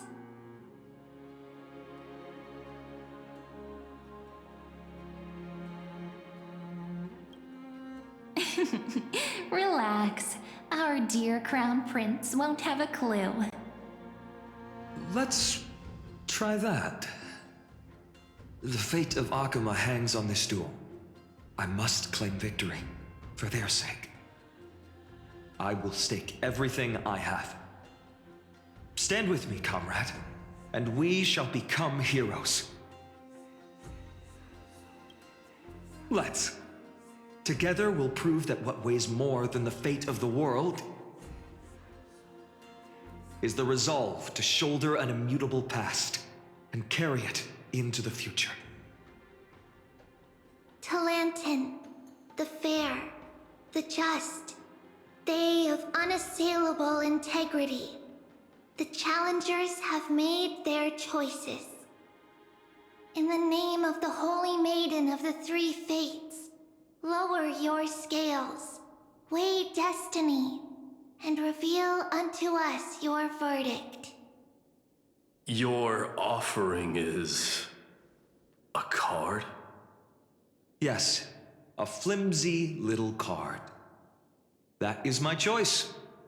Just know that it's called the Deliverer. Interesting. Very well. If you can beat me with this card, then that's what I'll call you from now on. It's a deal. The scales... they're wavering. Talantin is deliberating on the outcome. It appears the convictions of both sides are equally matched.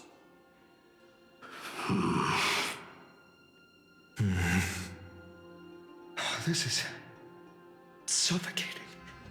Like the whole world's weight is on my shoulders. But I believe what my heart tells me.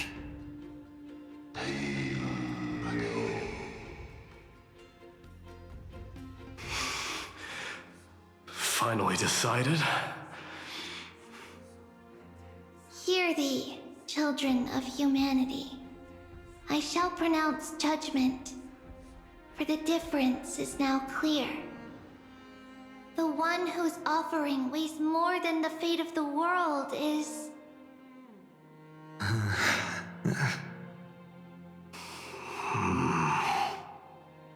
one from Ides Elysiae, the nameless hero.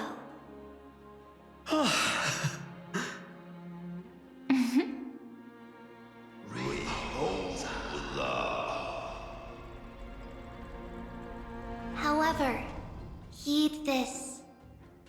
The true weight of conviction originates not from itself, but rather in that which tips the scales, hope itself.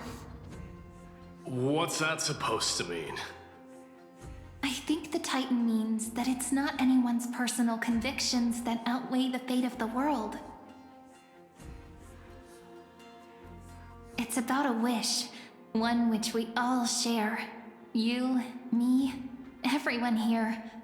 What tipped the scales wasn't Finan's conviction alone, but the collective hopes carried by this oracle card. Humanity's desperate call for a deliverer. Yes, even you and your people, Kremnoan. Placing us both on the same side of the scales? Foolish. We Kremnoans are your mortal enemies. Such weak idealism will only get you skewered on our spears. Fine by me. I've never claimed to be the deliverer from the card anyway. I'm a soldier, and if it's my fate to bleed my last on the battlefield, then so be it. I'll fight till my last breath, and on this, I know that we're the same. That's all a hero really is. Someone with that kind of conviction. And the deliverer? Just a sum of all those heroes. A brilliant explanation. Just as prophesied, on this day, the final two heroes shall join the Flame Chase journey. I should have known from the start. They all say Lady Goldweaver is quite brazen, but you're the first to even imagine that prophecies could persuade a Kremnos warrior. Oh, I have 1,000 ways to tame a lion. But this lion didn't come here for bloodshed, did he? The Kremnoans far outmatch Occam's forces, yet we haven't lost a single soul. That's no accident, is it? Do you honestly think Kremnoans, renowned for our love of battle, would show mercy? Your forces are equally renowned for their iron discipline. And so, we can only assume that this is on your orders. Perhaps Akama isn't as hidebound as the rumors say. You grasp the true marrow of power more clearly than those elders. Now that the wheels of fate are turning, what finer way to celebrate this fortuitous encounter than a feast? Follow me, brave Outlanders. Heroes of this world are as countless as the stars. And at this moment, we find ourselves gathered here by the light of the flames of the long night. History shall remember this moment. The prophesied Chrysos heirs now stand assembled, heralding a new dawn for Amphorius.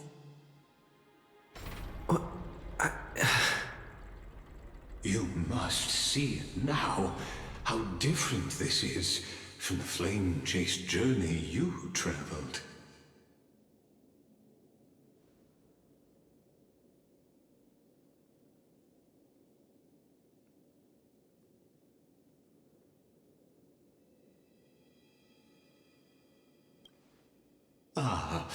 I merely stepped backstage so as not to disrupt your immersion.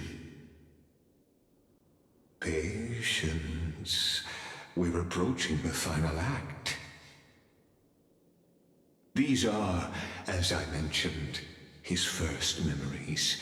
They are of particular importance for the imminent Era Nova. Such as this very moment, as the prophesied demigods gather with Talentum as witness. This is a moment calculated by the gods. What comes after is no different from that which you already know. Some join, others leave, while flame chasers bear their faint light forward through the long night. Come. Your seat awaits after 13 heartbeats. Our heroes will be ferried to the final scene.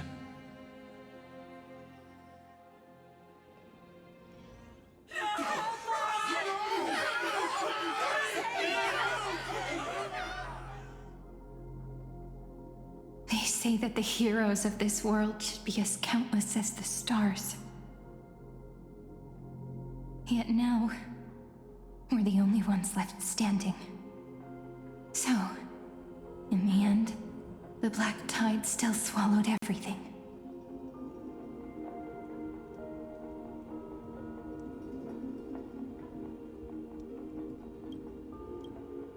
The West stands protected by mighty Scrimnoans. It will hold for the time being.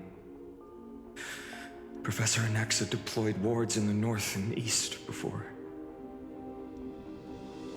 Their effectiveness is untested, but I believe in him. And Arkham. We needn't fear for Aglaya. Even in death, she counts as the greatest among demigods.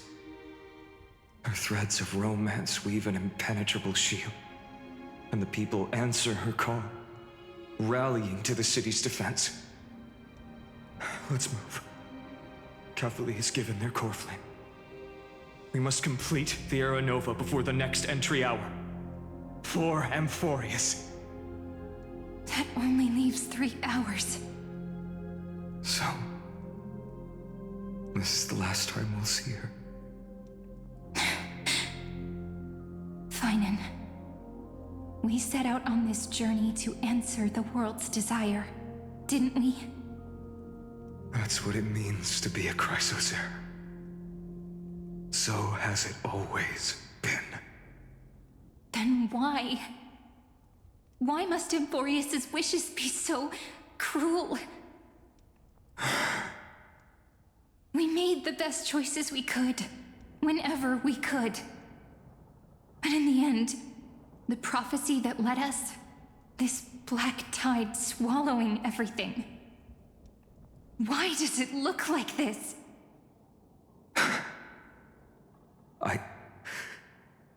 I don't know. We haven't had any other choice, except to move forward. Not for a long time now. Even if we only see the long, long night ahead, I still believe that through it, we'll find the dawn on the other side. Beyond these flames, a new sun will someday rise. So, to the Temple of the Three Fates. You'll take over Time's authority, and we'll return all the core flames to the Vortex. Then put this world's fate to its final rest. After which, we shall all face oblivion, or embark on one final grand journey.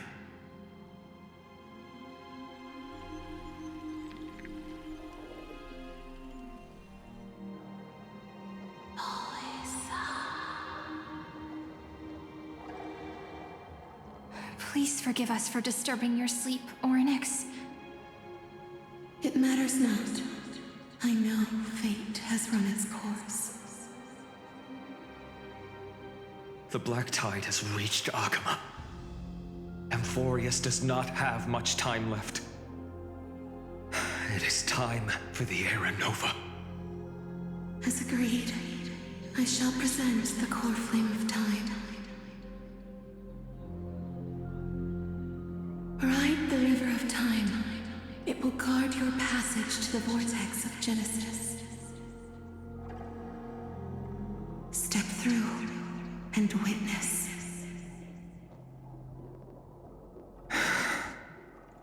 Professor Anaxa proved the truth of Genesis with his sacrifice.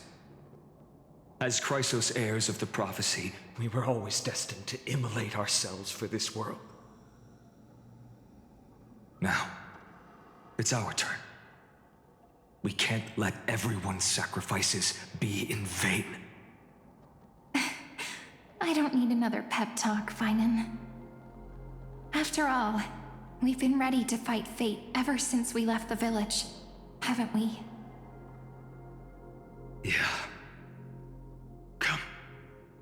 Let's claim the miracle we were promised, and burn away every last shadow in this world. And then rise as the first light of a new world. Light calendar 4931, the third week of the month of Evernight. Welcome, my lord, to the end of the flame chase. And the end of all things. The Titan has revealed the gateway of fate. Please, accept the invitation to step across the threshold and behold. Beyond this gate lies the new world that our heroes sought through their trials, as well as the terminus that the owner of these long memories has been hurtling towards their entire life.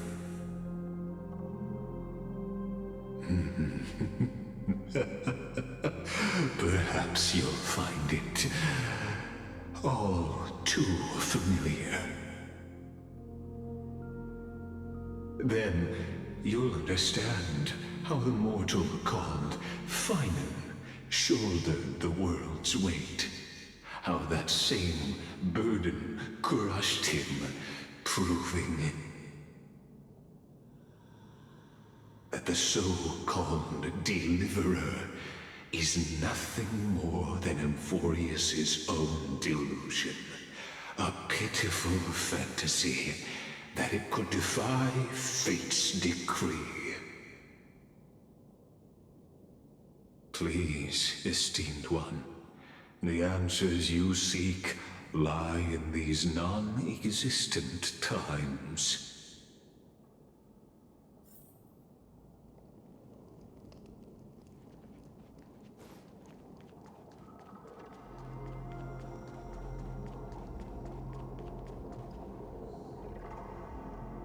The future revealed by the Titan. Just what?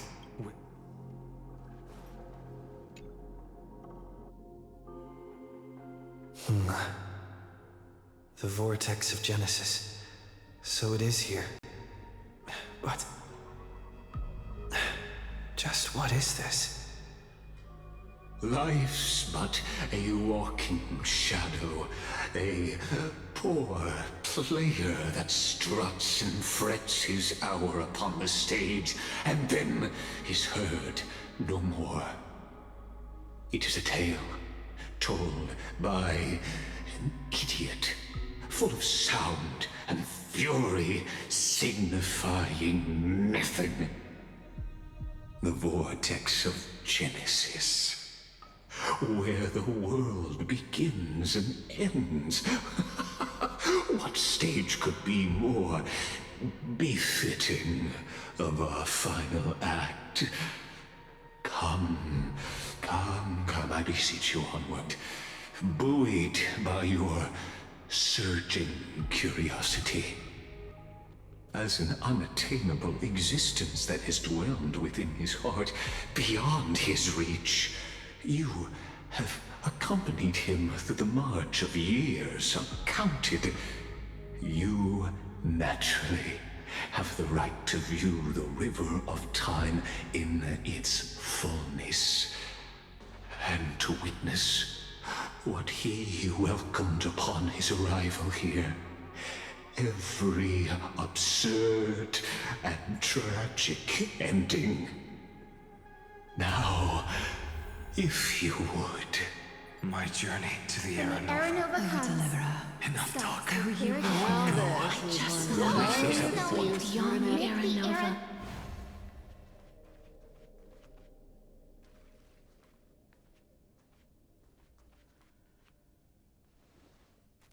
None of that matters now. This brutal, flame-chased journey has stripped away my delusions. I know the future is in some peaceful paradise with gentle west winds, just waiting to welcome us to step in. This will be a romantic story like none that has come before. You think so too, right?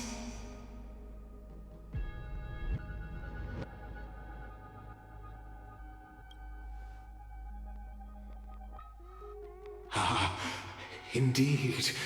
In his memories, such a scene replays over and over. Though the details may differ, this remains ever the same. All shall bid farewell to one, and that person alone will witness the miracle. A total of 33,550,335 times.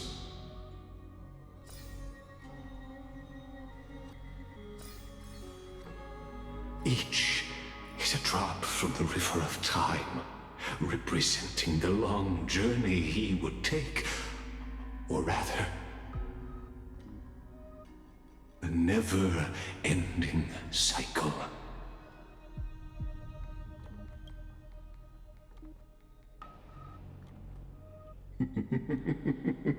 Sharp as ever, I see. Seeing is believing. Why not let your own two eyes uncover the truth? Or perhaps you can simply walk straight to the final truth.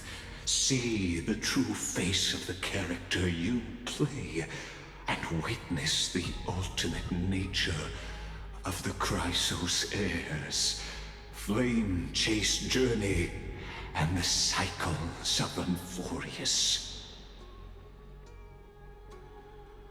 Please, take your time. Look around as much as you wish.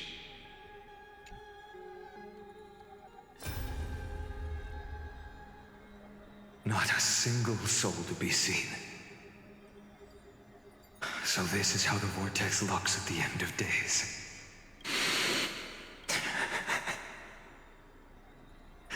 Looks like I've got company after all.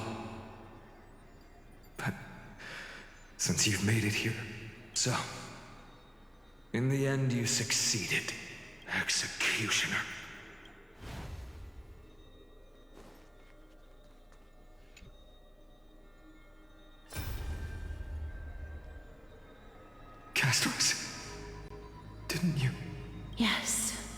I've become Death's demigod, and shall never again walk the world of the living. What you see is the surging of the river of souls, brought on by the countless dead feeding it in these dark times. They cry out. Though dead, they'll converge into a torrent and guard the vortex to see the Era Nova fulfilled.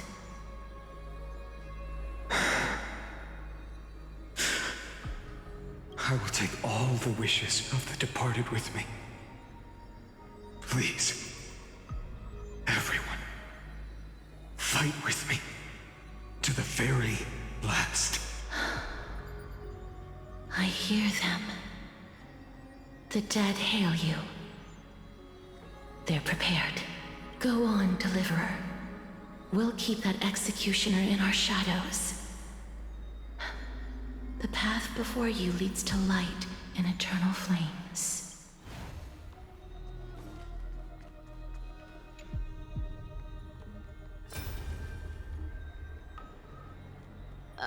There's water everywhere.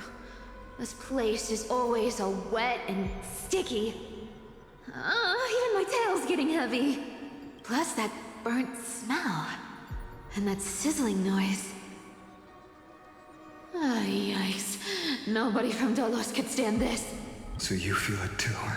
Go on then. I'll handle the filth. Do what you need to do. Let me fight with you. Better odds with two. Hey, remember what the seamstress said? You know what really matters. Yeah, I'll leave it to you then. Wow, someone's not shy. Just so you know, I'm not in the business of making losing deals. I'll distract that executioner. You go turn the world's biggest lie into truth. Let me become the first wind of your new world.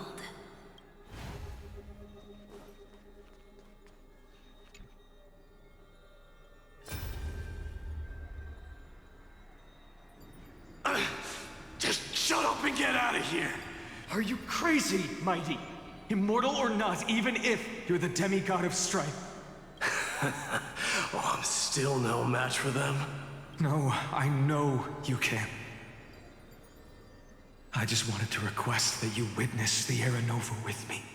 Together. Let's prove that we're enough to transcend the prophesized fate. Could it be that now, at the critical juncture, our mighty deliverer is chickening out? Scared of a stupid prophecy? I'll transcend the prophesized fate. All right. But I've got a better way. As the son of Gorgo, I'll prove myself with one last grand victory. Just like when I ripped out the old king's heart. Go. Leave this to me. If the Black Tide creatures block out the sun, then we Kremnoans will fight in the shade. And when I'm done with that executioner, we'll raise our cups where the west winds end.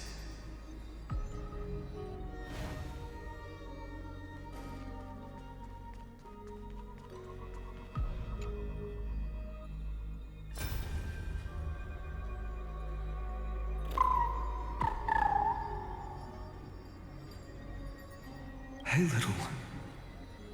Are you scared? As brave as I is. Stay close, little Ika. What? No, not you two. I see.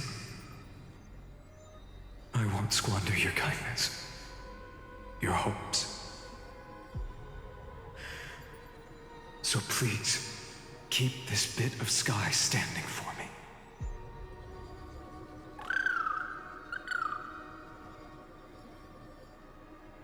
Well, now there's one last thing I need to do before the Era Nova. Come, Executioner. Let this patch of clear sky show me where to strike.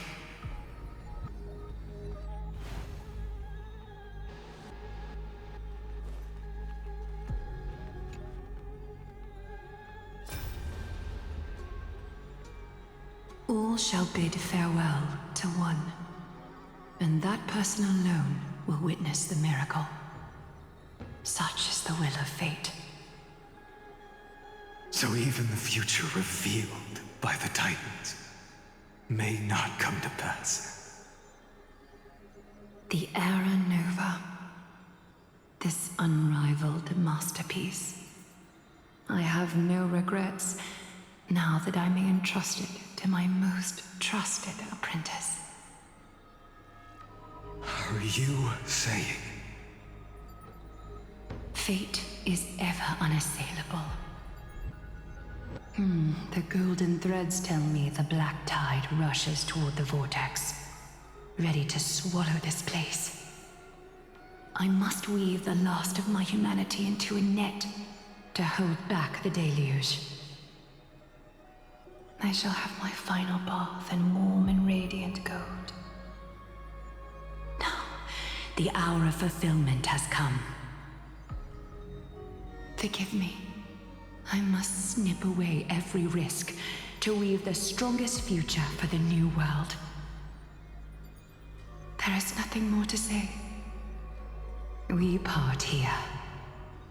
I shall personally dispatch that wretched executioner, not with threads of gold, but with the steel tip of a needle.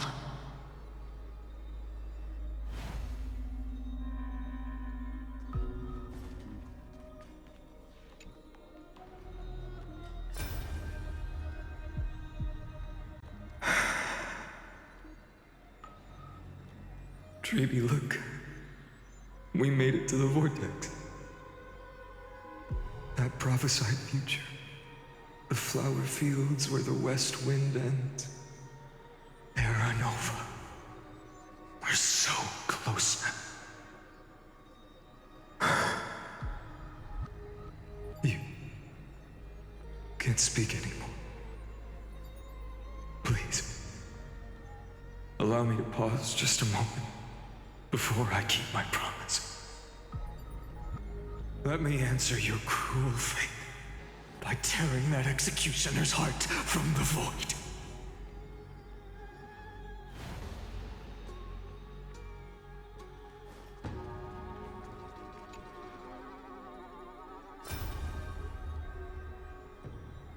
The vortex of Genesis.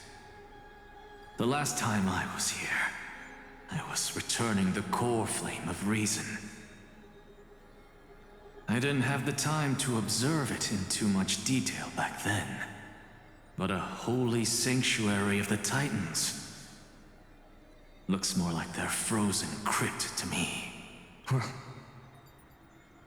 all the core flames do lie here now. It's my honor to walk the final stretch with a mind such as yours, Professor. Oh, getting ahead of ourselves, are we? Have you forgotten so quickly? I died for truth long ago.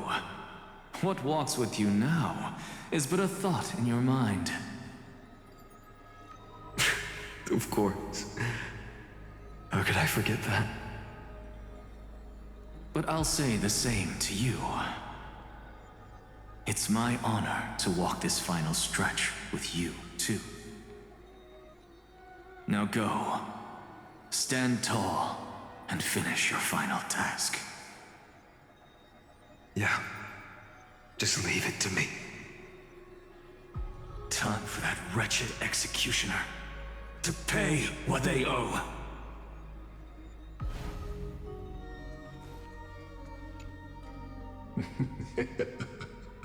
You really think you're prepared? Allow me to give you a warning most earnest.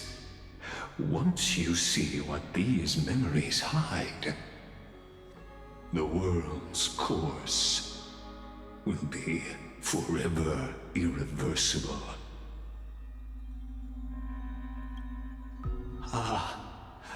Very well. As you have made up your mind, let us bear witness together.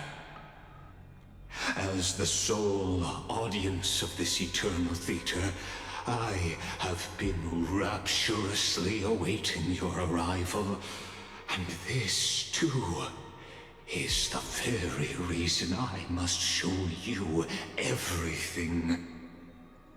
I believe that since you've bathed in that eon's gaze, you can make Amphorius's frozen fate flow once again.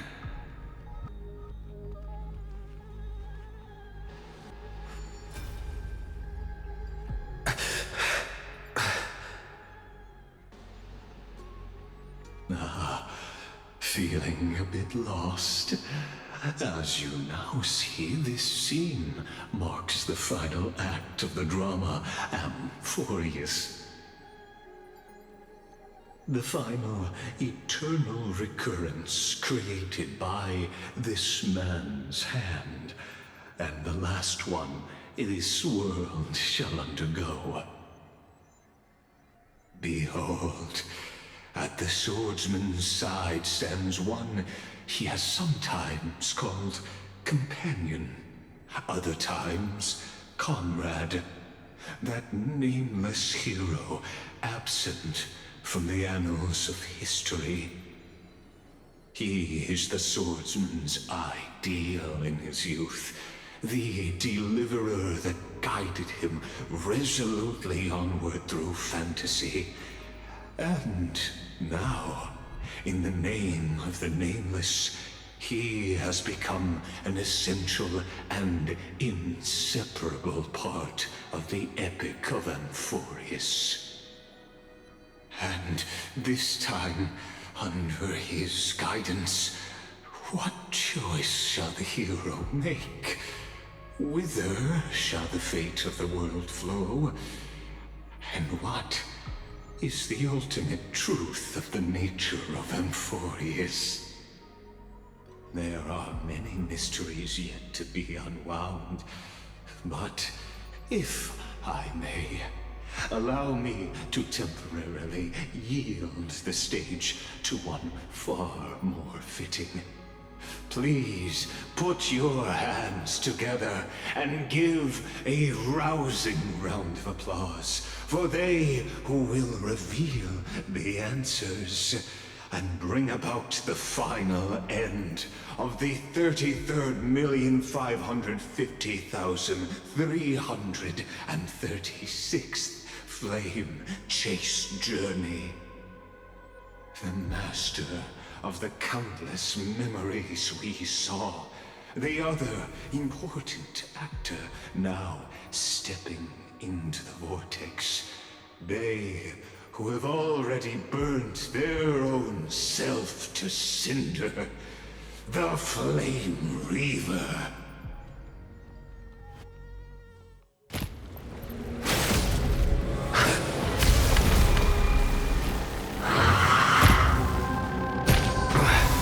So, in the end, you succeed.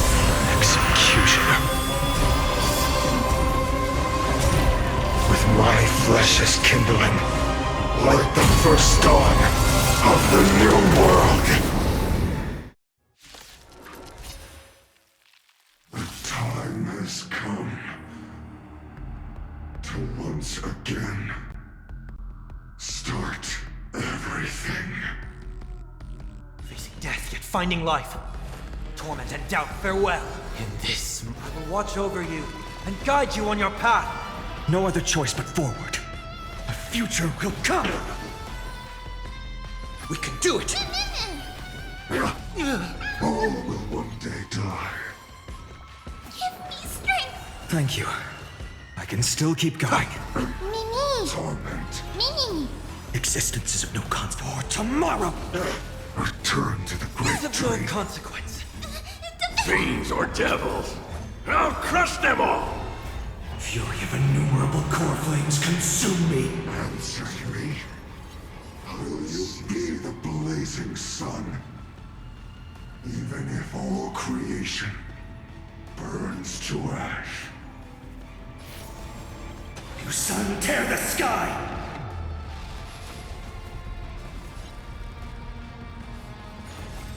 Quench the flame's blood! Losses are a constant on the flame-chased journey. I'll never heal the Lost nearly enough. This world is a For agony! The flames are not strong enough. Quench the flame's blood! Return to the great journey. Suffering is Rend it with strife! I'll never yield to fate. Quench the flame's blood! drown with sun. Remember agony!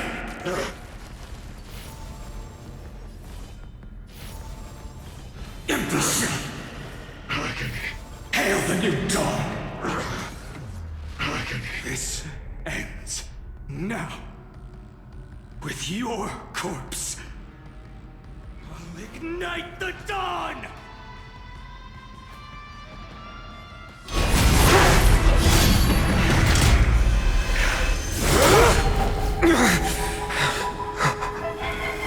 How is this possible?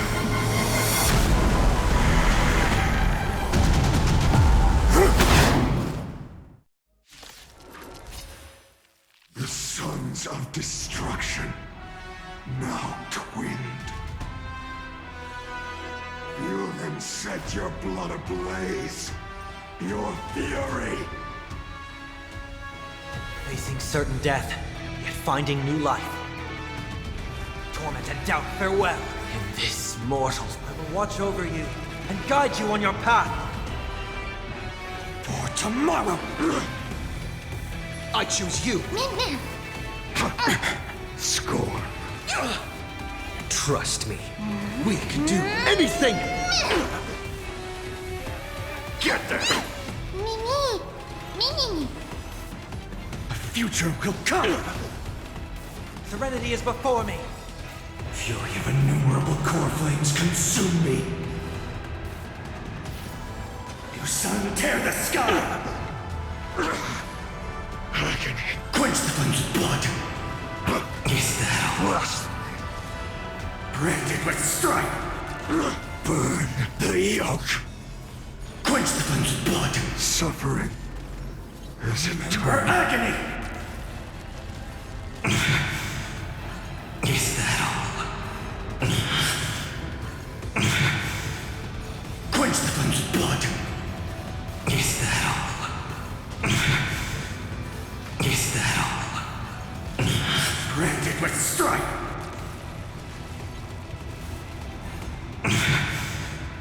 Is that all?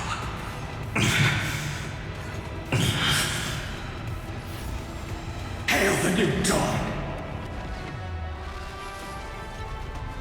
Not enough.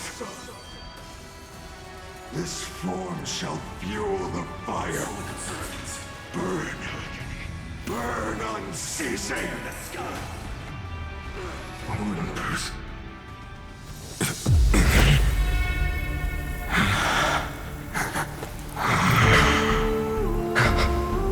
Why not let wrath incinerate fate? Cause.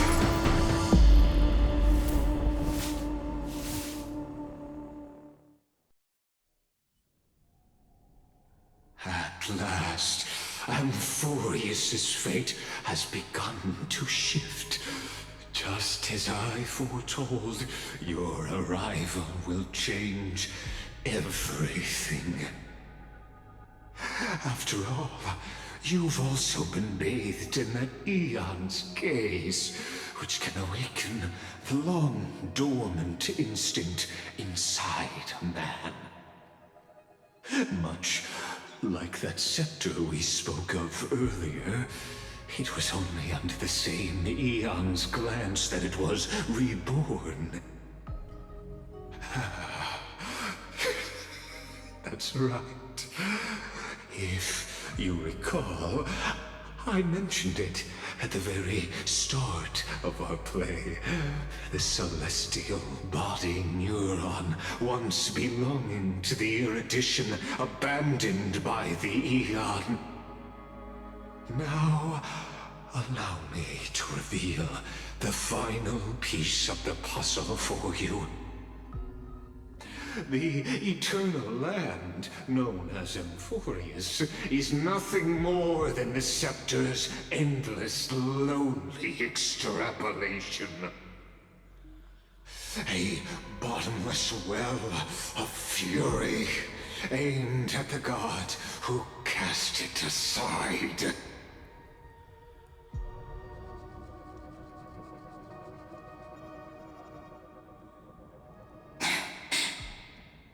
Finan, we set out on this journey to answer the world's desire, didn't we?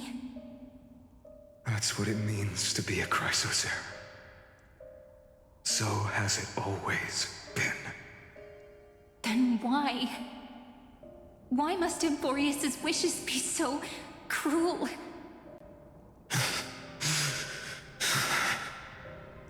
We made the best choices we could, whenever we could.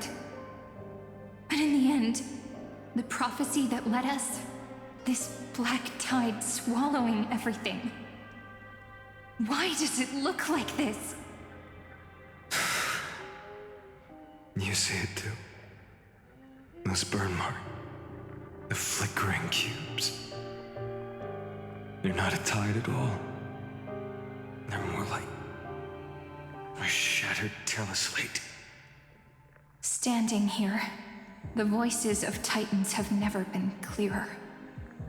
Turns out, they were coming from the black tide all along.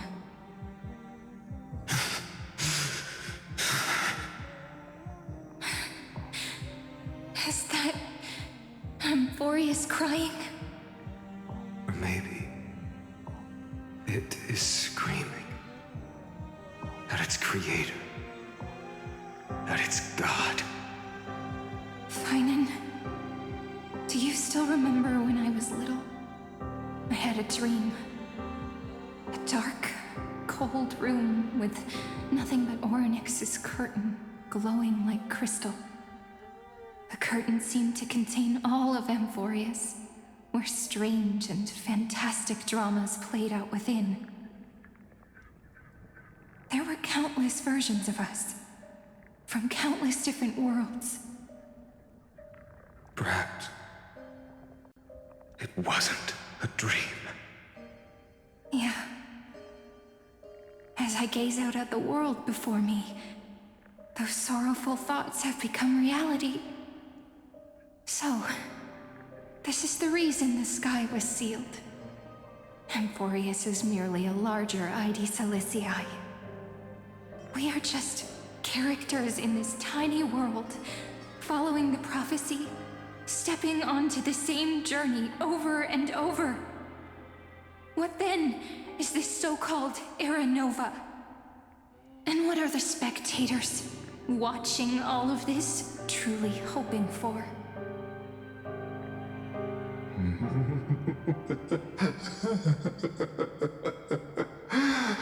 As a reward for reaching the end of the world, let me answer your questions. As the Theoros, I have observed.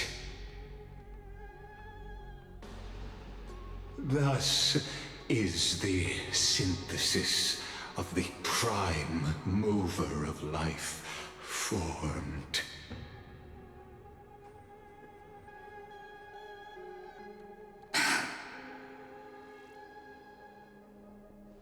This is a moment the universe will remember. After millions of extrapolations, the experimental environment known as Emphorius has finally achieved results. So, the results you speak of are this wreckage of a world. We all gave everything we had, returning 12 core flames to recreate the world. And in return, we become nothing more than sacrificial offerings at the end of everything. Exactly. The Titans are Chrysos' heirs of the past, and Chrysos' heirs are the Titans of the future. Anaxagoras' theory of Era Nova holds true. As the model of reason, he reached unprecedented heights. But from just the perspective of a player in the drama, he could never fully uncover the last layer of truth. The cycles of the hero's journey that have played out until now were never about creating a new world or perfect heroes and gods. They were a deep learning program made for the Black Tide. But this time, your plot will fail. I've taken Catholi's Coreflame, and when the dawn of the new world arrives, its light will burn away all the darkness. Haven't I made myself clear? The Chrysos heirs and Titans were merely byproducts of the experiment. You've seen this world's evolution, witnessed the birth and growth of the Black Tide, and how it devoured everything. Every generation of heroes, gods, and worlds was born only to be destroyed by it. This is the endpoint of Amphorius's calculations.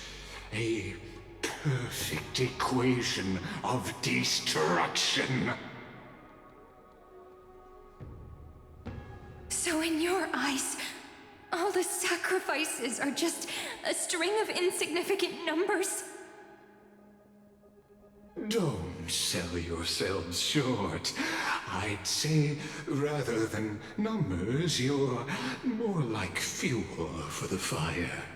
And without fire, there can be no sunrise tomorrow. Even if that sunrise is born from annihilation? Curious question. Have you ever considered that after millions of extrapolations, Amphorius is already following a different path from the erudition? It has long since granted divine blessings equally to each child. The golden blood flowing in your veins, it comes from the blemished one, whose name is destruction itself. And Amphorius's Chrysos heirs were, from the very beginning, fuel for the Aeon to burn the universe. Amphorius has waited for this moment for too long. At the end of the empty, cold, and lonely extrapolations, the destruction has reached its final destination.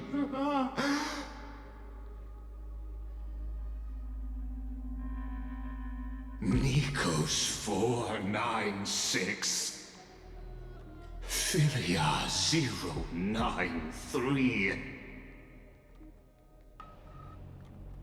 No need to feel regret. This generation of Chrysos heirs is the most outstanding model, and you two are the final factors. For you, the Era Nova is no lie.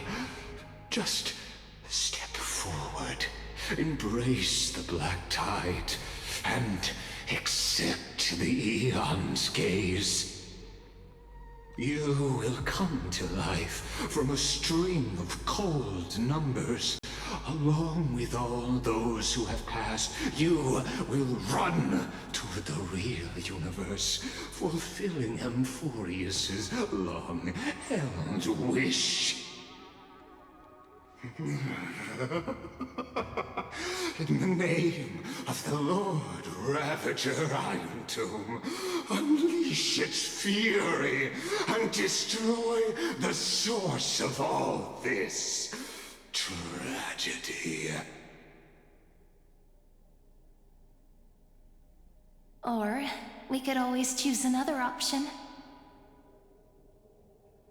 Like you said, Amphorius is just an experiment, and we're the participants. We can only walk along the predetermined path toward the ending, under the watchful eyes of the stars. But that also means that there isn't just one Eon who can cast their glance at Amphorius, right?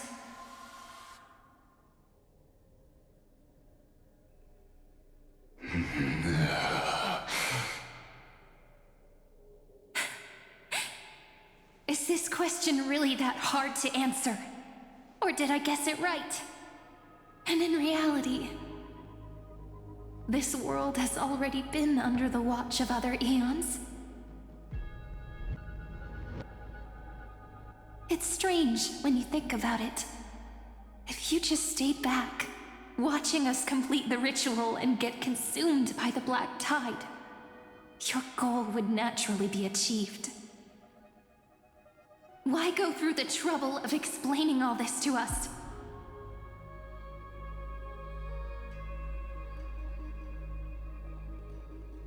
You're pretending, revealing the so-called truth just to deceive us, covering up another possibility. Destruction is not the only outcome for the fate of Amphorius.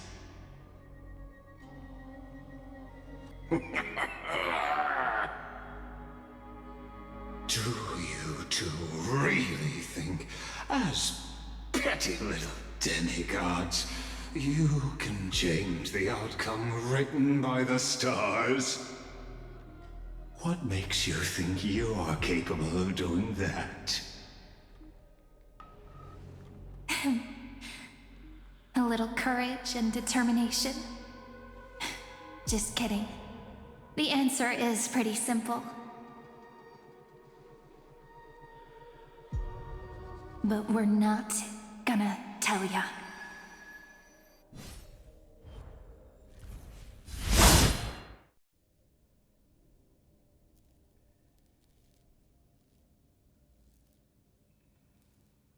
We're going to weave a long dream for Amphorius, making it believe the experiment hasn't ended, that everything is still ongoing.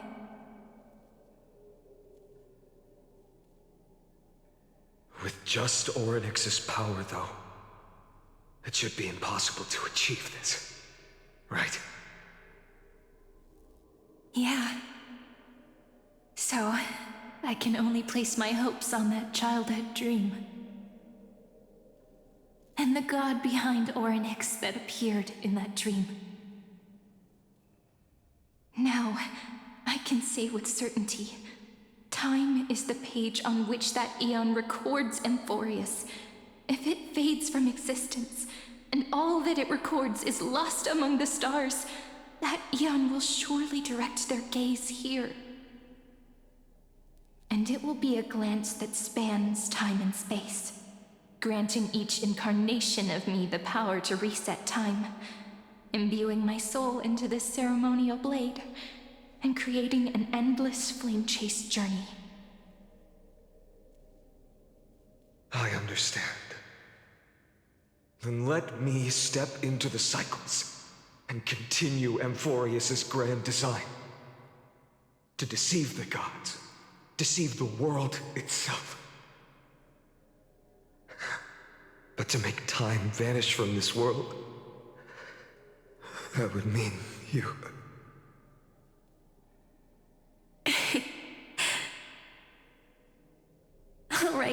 All right, let's not make things so gloomy.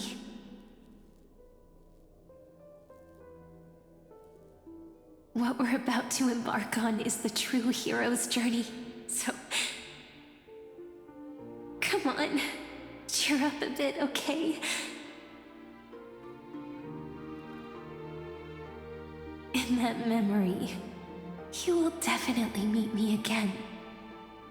A little Cyrene who knew nothing, lying on a soft patch of grass, feeling the light breeze, dreaming of the distant world.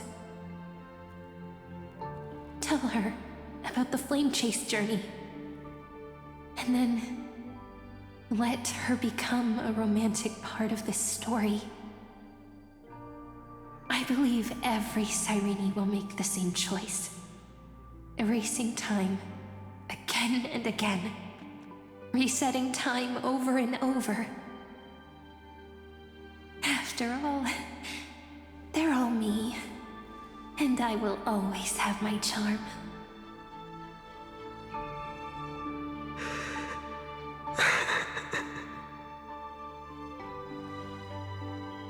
Then, I'll fall into a sweet dream, disappearing in some small corner of the world. Quietly, waiting for the day when that next page is turned.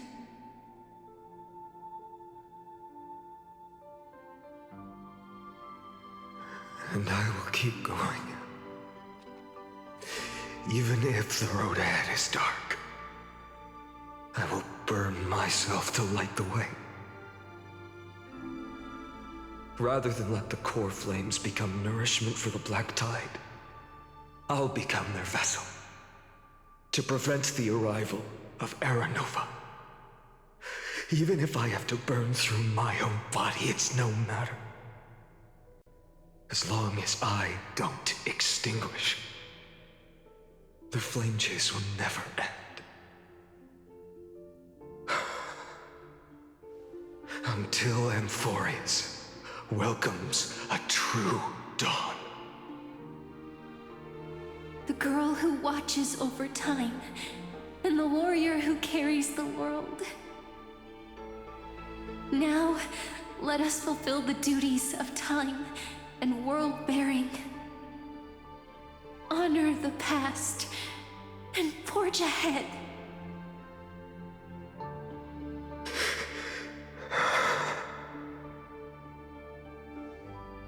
I promise you, the pain will pass in the blink of an eye. You need to hold tight to this ceremonial blade. After I'm gone, it will take you back to the beginning of time. The start of a new story. I believe that in that story, or in countless stories, each alike yet unique, everyone, all the companions who sacrificed themselves, alongside the deliverer we once dreamed of as children, will reunite beneath a vast, endless sky. If we can never break free from this prison, I will stand my ground. Until the day someone shatters this endless cycle and writes the final chapter of Amphorius' fate.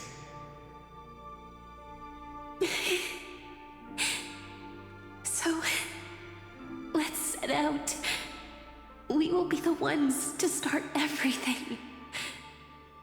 Carry the primordial chaos, just as your name suggests, and bear this world we hold so dear.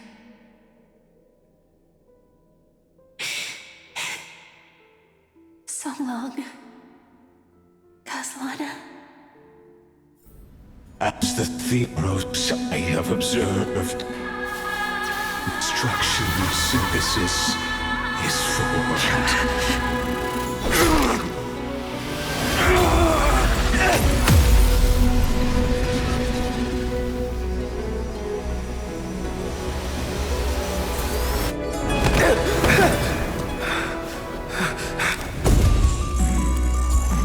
I will wait for that day, for as long as it takes. The day will come whenever this mortal eternal and follows in our footprint, to write anything unless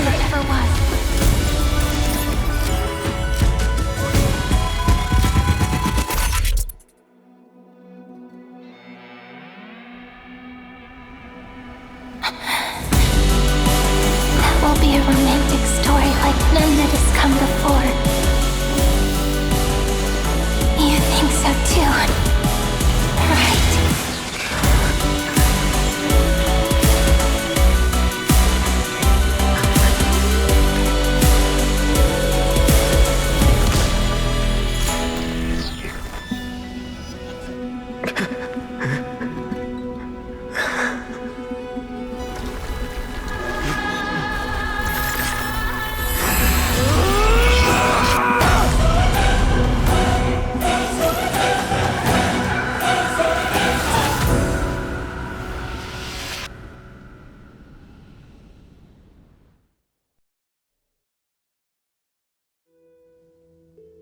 The world is collapsing, and the people are crying. We too must part ways here.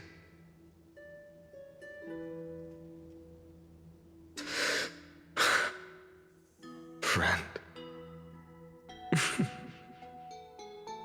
Ides Elysiae, the little village of my childhood. The gentle breeze and the sound of waves still linger. Everything is as it was. It feels good to take one last look. You know, this is just a corner of the memory. The real Ides Elysiae. I know. I'm here to say goodbye. We might not see each other again. You can stay here forever. And time will stand still for you. Let it flow. It's time for me to go. Even if it's a path with no turning back. When have we ever had the luxury of turning back? Are you afraid? After learning the truth of your origins?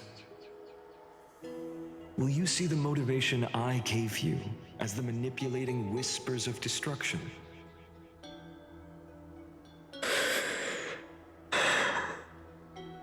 The convictions and choices that come from my heart. I don't believe they're designed by the so-called paths. If we are just numbers simulating life, then you are the image I've always longed for. The person I wish to become. A real, living person. A true hero. Then why do we part here? You can take me with you, and we can start this journey together. I'll be by your side, guiding you, just like before. No. I'm afraid I'm on my own this time. Why? Because there is no perfect solution in this world. Cyrene has already embraced her fate. And I will embrace my origin. Destruction. And with this power, I will rebel against its creator, bringing endless fury to the darkness sweeping the world. If you stay by my side, I'll hesitate. But this world can't afford a soldier who wavers. Do you remember when we were kids? Everyone would get so excited drawing cards like ruler or warrior, but throw fits over devil or drunkard and demand a redo. Kids always get to change their minds. Things are so happy and simple for them. But when it comes to the fate of adults, there's no room for redos. And go, Kaslana, as you promised. Deceive the world. Seize the core flames and rewrite your fate. Burn yourself up with all your might. Wield your futility like a sword. And fight against the gods.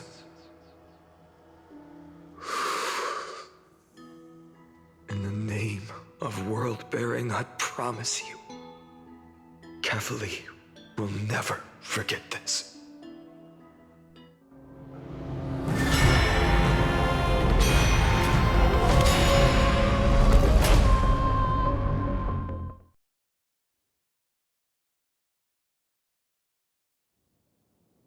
So, time retreated behind me until it reached the origin, where nothing ever existed. Just as Professor Anaxa once said, in that void, Kefali stood at the center of chaos. Time, space, and causality all flowed from their body. When the waves of time finally calmed, it was the year 3870 of the light calendar. The Chrysos War had lasted for nearly a century, and the threat of the Black Tide was growing stronger and more relentless. That was the era of the Day Thunder Knight's battle with the sky. While she could not seize the Coreflame, she proved that the prophecy was true. That mortals could slay gods. From that moment, the sole survivor of the old dynasty, Imperator Sarindra, issued a call to arms across the lands, summoning heroic Chrysos heirs to wage war on the Titans. And that was the first doomed flame chase journey, sealed away in history.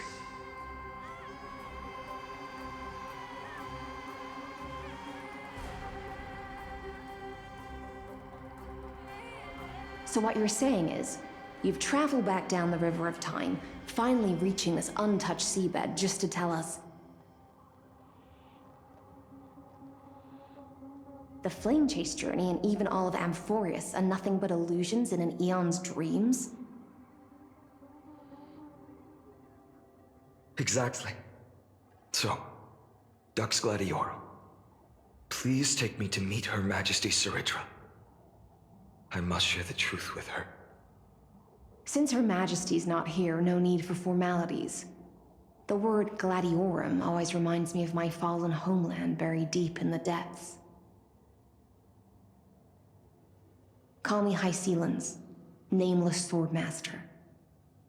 Please allow me to add one more thing. You actually already know my name. You mean Finan? Such a name could never be your true one. But I won't question you further about it. Ever since Her Majesty issued the Flame Chase Decree, heroes from all over have sent their letters of introduction. What's the harm in adding one more name like Finan or Hynan? Besides, the deep sea is dark. Isn't it the perfect place to hide secrets best left unseen? All right, Nameless Swordmaster. Hold on to my wake. Let's find somewhere else to talk. Aren't you even a little suspicious of what I've said? Harboring suspicions is not my concern. My sword dances only when the Imperator harbors doubts. There's no use in speaking further. Show me your true intentions through action.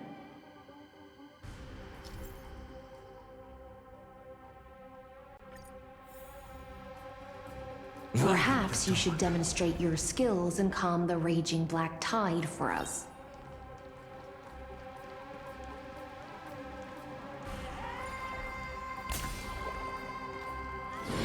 Light up the dawn.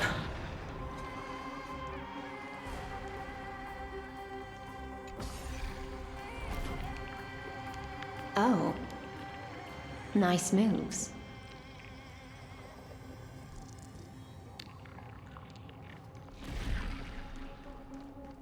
Light up the dawn. We just washed it away and here it comes again. The black tide is really no joke. Light up the dawn.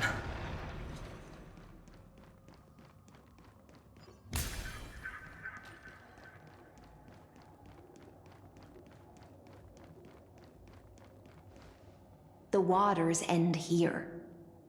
The one you seek is beyond this point. At last.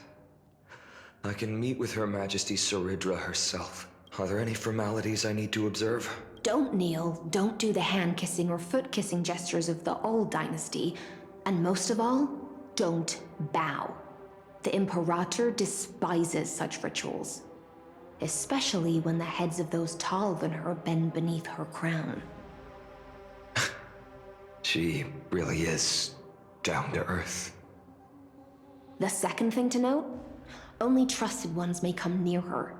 Keep 5 paces distance until the Imperator allows otherwise. Sounds like an old friend of mine. Well, experience is a good thing. Stay sharp, and you'll be just fine.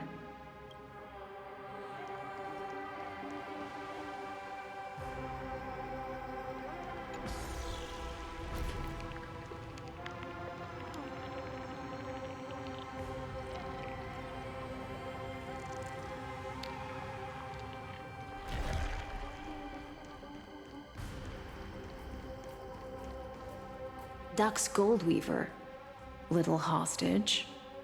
Apologies for keeping you waiting. It's you.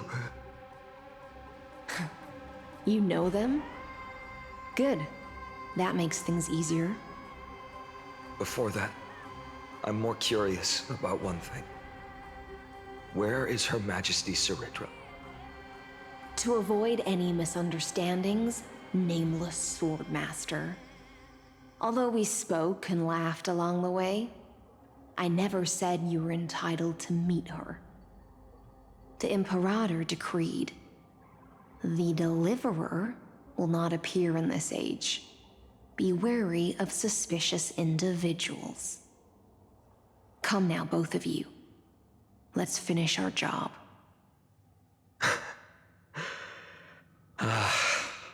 I see. It's a trap. I had no intention of fighting. So remember this, Lady Hysealant. If my sword shows any hesitation, don't thank me. Thank them instead. No, you misunderstand. We don't want to see Chrysoceres hurt each other. Just give us some time to ask you a few questions. The Nestia's golden threads will judge you and decide your fate. As you wish. White-haired Swordmaster? If what you say is true, then you must know the fate of the world. So, how much do you know about what we read from the prophecy?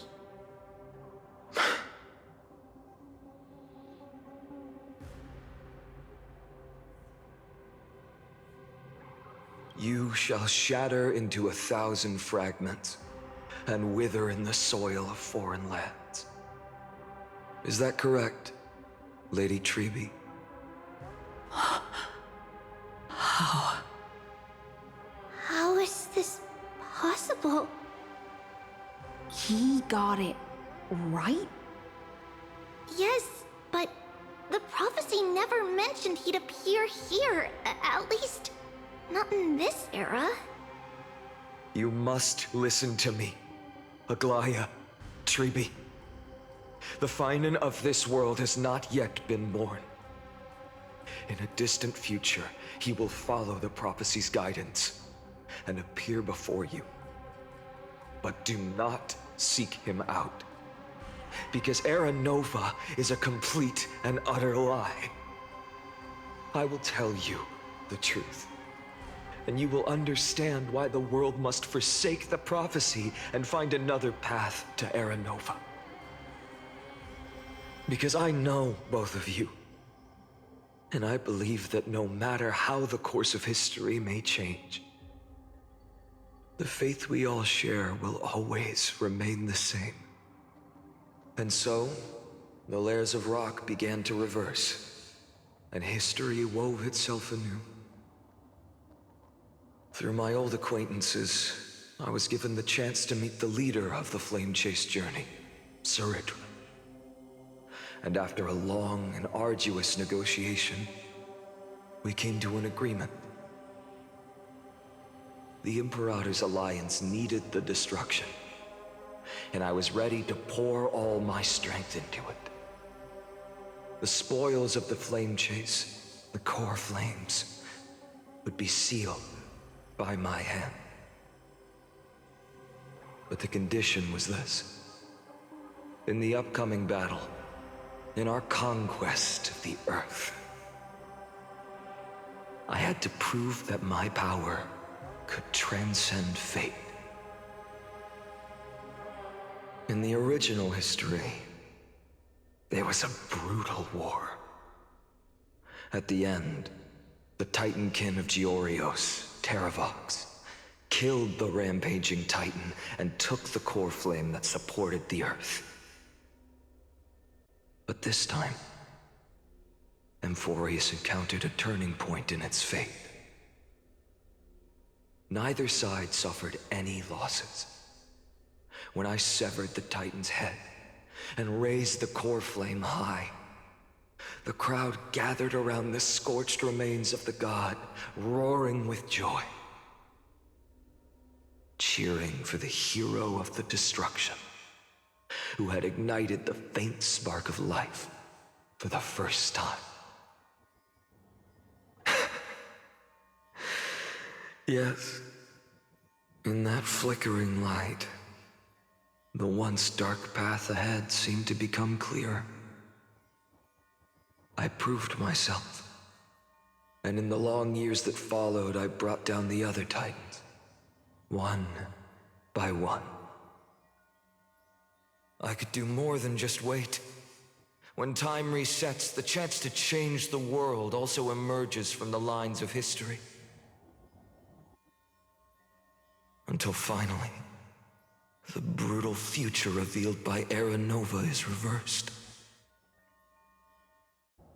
But tell me, if that's truly the case, why are we doomed to the same outcome?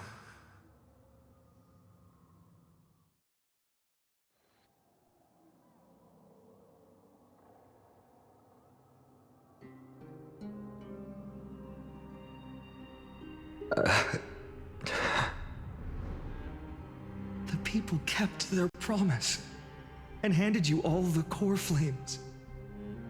In this world after Trebios, no demigods were born in Amphorius.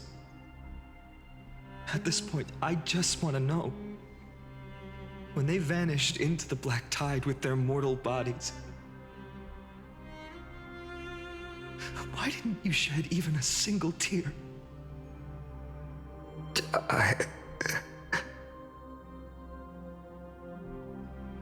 Your indifference chills me. To you, were they just a bunch of insignificant footnotes?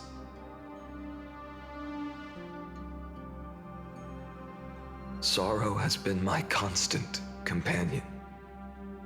In fact, with 12 core flames upon me, the fire in my heart has never been more violent.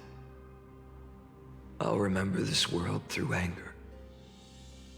As long as I burn, they'll never truly leave me. Perhaps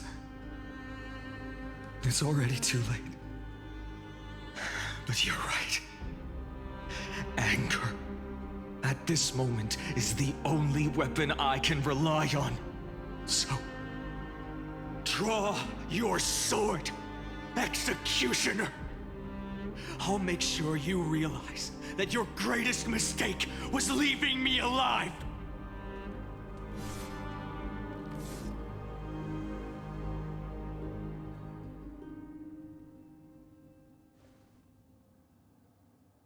After that, he raised his sword and attacked. Then, Kaslana killed himself. That day, who fell to the sword to be left in the past, and who went into the future, I can't remember anymore. I only remember a nymph, hiding in the shadows just out of sight, futilely pushing a stone ball. Climb, fall, climb, fall, climb again, and fall. The only freedom the nymph had was in choosing how to roll the stone. Sometimes fast, sometimes slow, sometimes resting on a gentler slope, leaning against the stone for a break. But its choice couldn't change the futility of it all. The stone would always roll back down the slope, and the nymph would always return to the starting point, beginning again. After that, every time I reached this point in the cycle, the burning sky would cast a shadow over its path. It would nearly reach the peak at the fourth quint of curtain fall hour, then fall to the starting point in the first 15 seconds of the next entry hour. And my efforts in this cycle would dissolve into nothing at the same time.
Absolute nonsense.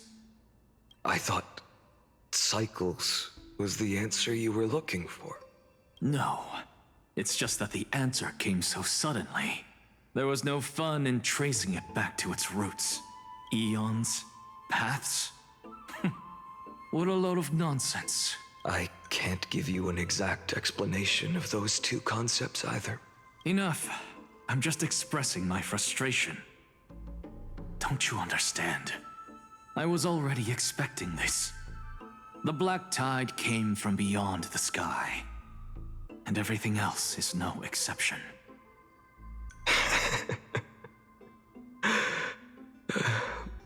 Fate is a strange thing.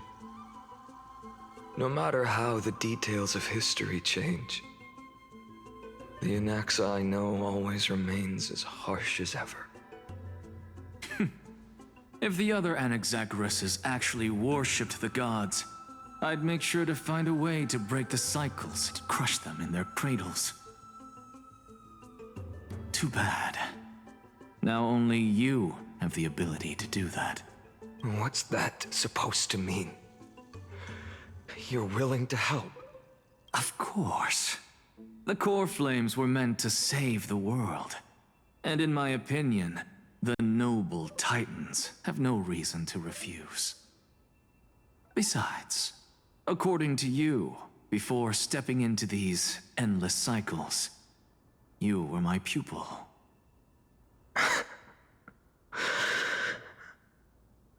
I've already heard the same thing countless times.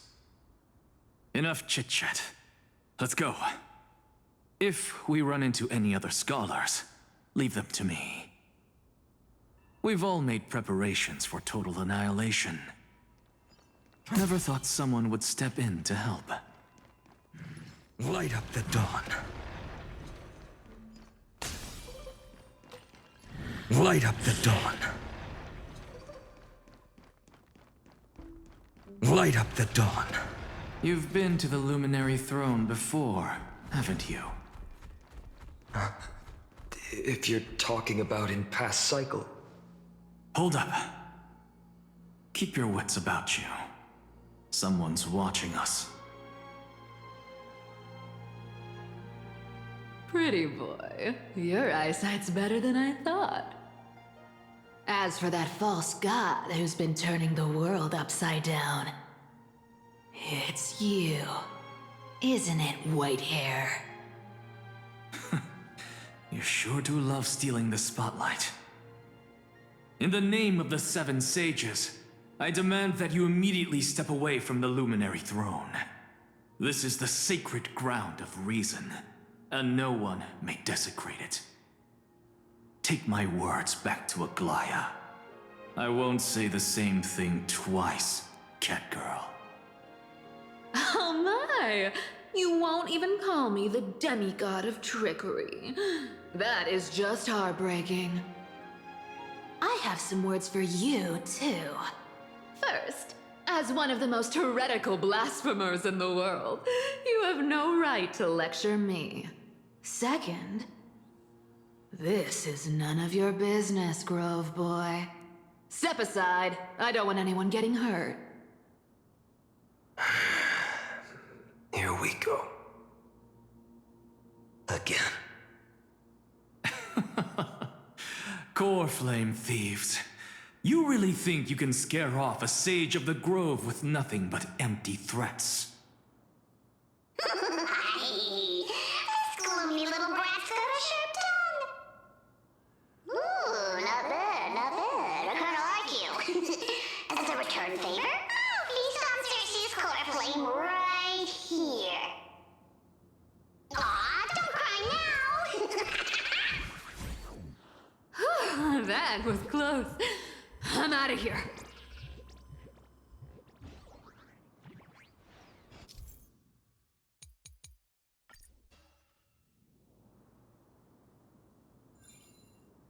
They're exactly like all the past ones I've known. Cunning. And yet so naive. Sounds like you have a plan? Of course. When I first set out on the flame chase journey, Lady Treby never managed to teach me Orynyx's miracle. But along the way, I learned a thing or two. Where are you going? I don't know. The Venerationists' foolish inventions finally come in handy. How is this possible? You've arrived, Zacharias. Always so punctual. What? Do you know who I am? I'm running out of patience. So I'm not going to waste words. Listen up, spirit thief. Hand over the Coreflame, and let's pretend we never clashed. This way, you and this world can still be saved. Save? You sing better than any bard. If you ask me, you're the greatest disaster Emporius has ever known. No matter how strong you are, you're still just a mortal body. Carrying 12 Coreflames? Don't make me laugh. You'll just get consumed by the divine flames and drag this world down with you. 134. What? This is the 134th cycle I've lived through. And the number of core flames I carry is 1,596. Yes. 1,000 core flames and just a single Chrysos heir. How is that even possible? I've come this far. And that's proof enough. But someday you will burn to the ground. Of course. The divine flames will eventually consume my eyes and blind me. But before that, they could still forge and sharpen Dawnmaker. Now when I cut open your stomach, you won't feel a thing.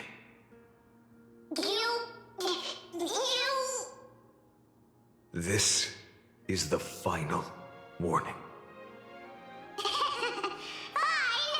Fine. Assume this world holds 100 million possibilities. And no matter how one looks at it, 99,999,999 of them all point to outcomes of certain destruction. Even so, I'll use my divine power, despised by the people of this world, to achieve that 1 in 100 million possibility. Bartolos! Brat, if you've got the guts, you'll have to first step over my dead body.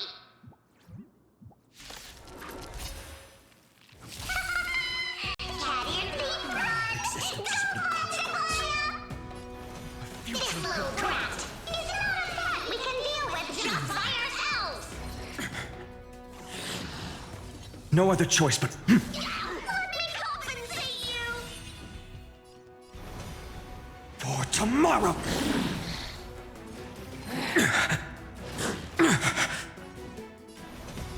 A future will come!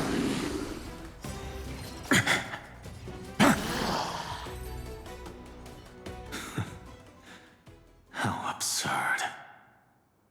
In my memories, Zagreus always meets the same end. Over and over again. Their departure no longer stirs anything in my heart. This reason Coreflame before us is a fake, obvious as day. I know. I know.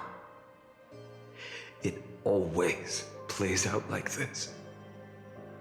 The spirit thief covers for her, and the trickery demigod escapes with 2 core flames. And then, driven by defiance or hatred, she decides to stand before me once more. Exactly like the countless past hers I've known. Cunning, yet so naive. Since you've witnessed the same scene play out countless times, tell me, will you carve the trickery core flame from my chest now? That depends on your attitude. At least so far, in the cycles where you've asked this question, the endings haven't been so cruel. Well, thank you for that. But I also believe that this time, you won't catch up to me. No one can catch up to me. I'm no longer running to escape anymore. Whether you believe me or not, I'll still tell you this. You've made the wrong decision. All right, then. We'll see. Silence. This is new. One-eyed boy. What are you trying to pull now? Go, Cythera. Give us some time in private. This isn't for her, but for you. You've walked too far down this path. It's time to discuss a possibility. Maybe the road you're walking is not one of salvation, but one that will simply drag the world into the flames. For old time's sake, turn back. I don't care how many times you've tried, because there's one thing I'm sure of. Your Messiah complex has turned you into something no different from the icy gods you spoke of. The children of humanity you swore to save. They are no more than ants to you now, aren't they?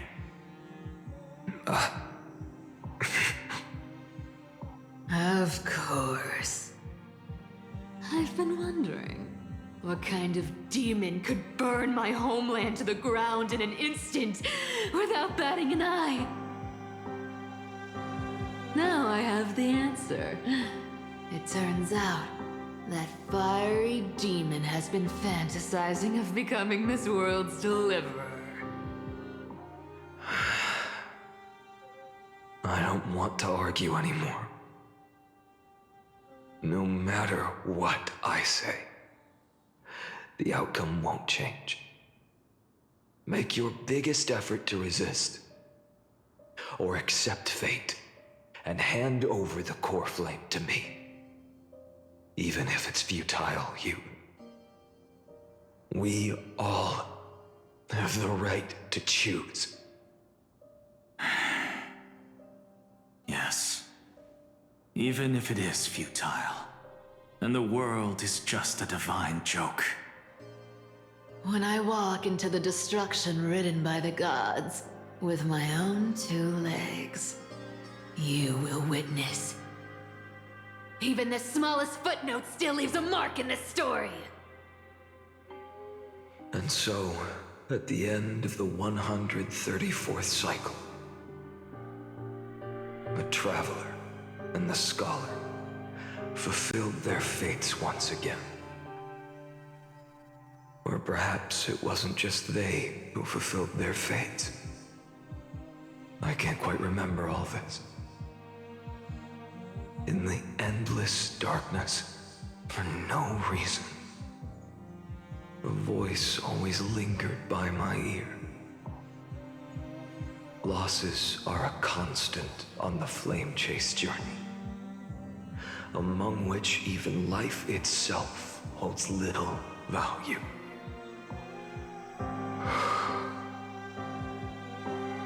Reduced to ashes, such a familiar end. It happens in every journey. Always the same.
You don't look so good.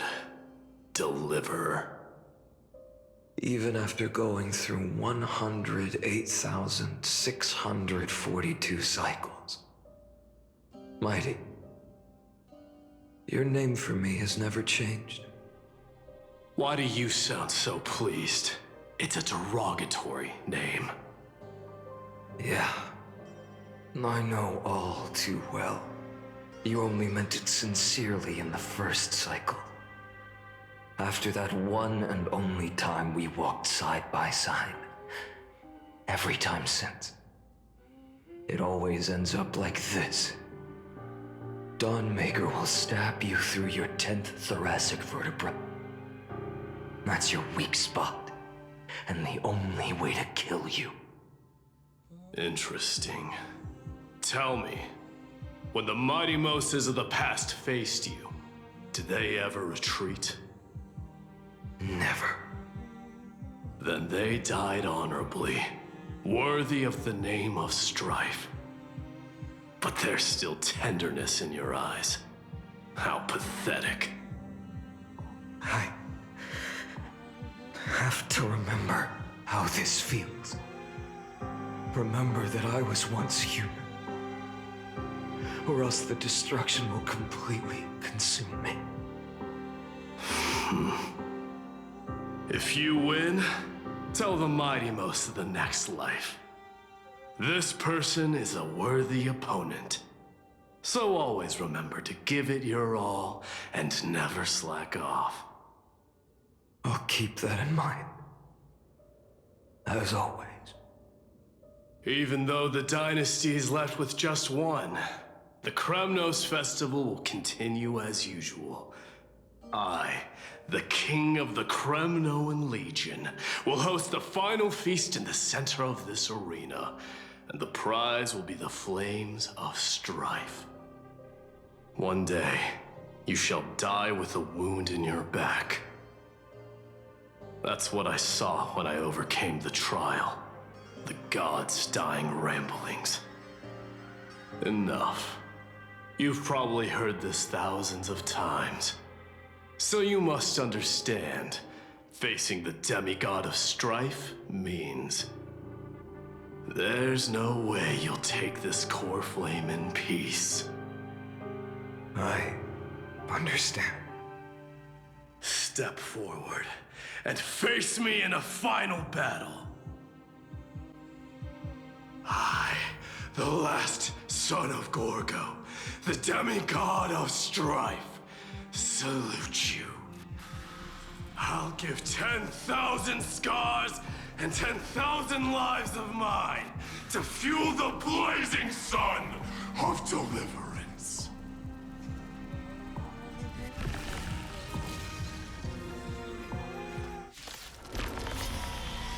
Oh, martyrs, behold! The last Kremnos festival has begun. And will not end till death. It's time to temper myself. The future will come!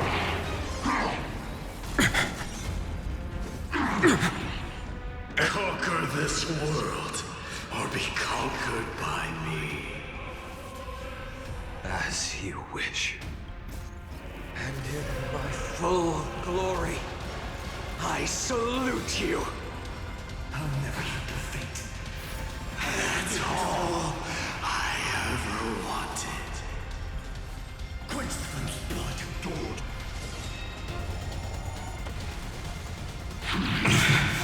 Remember agony! Quince's blood. Is that all? Branded with strife. One now! If you can, deliver. Use the flames of your fury to scorch your own flesh.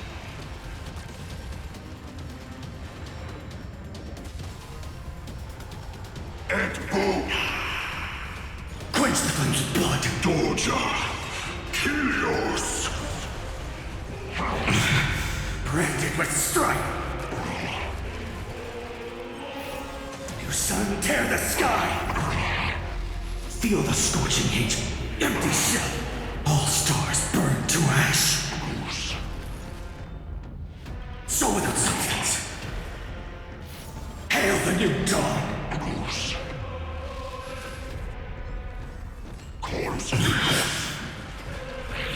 Is that all? Cuidame! Peitura!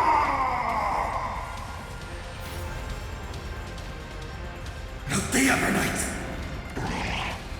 Mightimus. Let strife decide the outcome. Let this burn.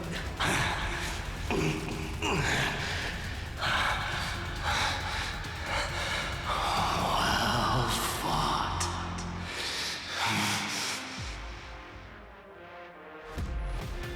You may crown yourself in my blood. In your next life, I shall once again block your path.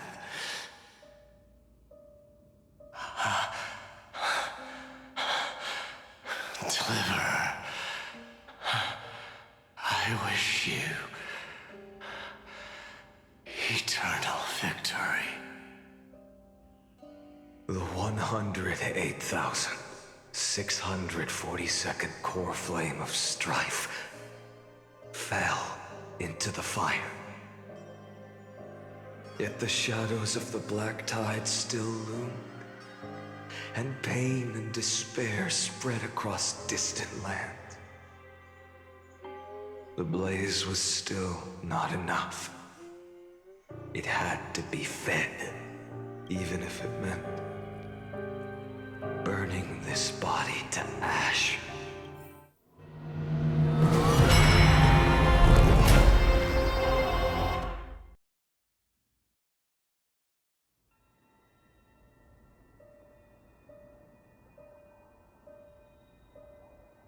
No matter how bright the sun is, there are still places it cannot reach.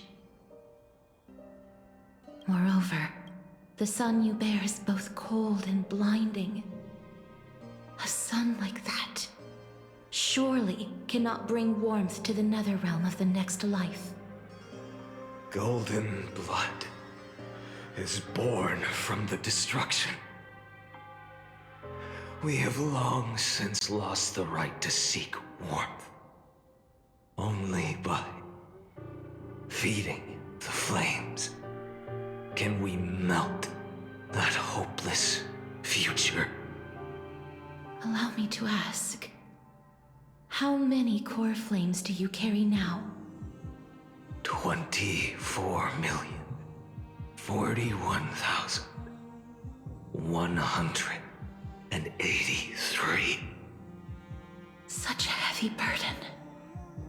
So that's why you've turned into this. A broken idol. Tragic firewood. No matter. I will bear this burden as long as you hand over the Coreflame of Death. I must refuse. As the demigod of death, I cannot watch you walk into a fate more cruel than death. But this way, the past, present, and future will never again suffer unnecessary death. Unnecessary death. Indeed, you are not the Finan I know. Please turn back. Don't let that absurd and unjust fate of yours come to pass. This way, at least my realm can still become the fragrant bed where you fall asleep. In the end, still, it seems the clash of blades was inevitable. How painful. I know I am not your match, having fallen under your sword countless times. But even so, please understand that my resolve is not to be underestimated. Even Kefali cannot shape all things at will, nor can they dictate the fate of all life. No one can shoulder the balance of life and death alone, not even a god. And it is precisely for this reason that I chose, at the end of this arduous journey, to overcome the trial and take the authority of death. I am the Hand of Shadow, Castorus, the demigod of death. Listen closely, deliverer from days past. Please turn back. Do not disturb these fresh flowers in their muddy deaths.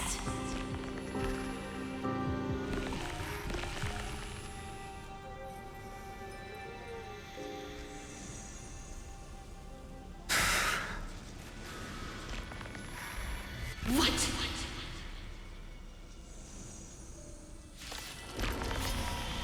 A pity. At this crossroads of life and death, the giant dragon is but a shattered shell. Yet, I will still fight, defending what hope remains.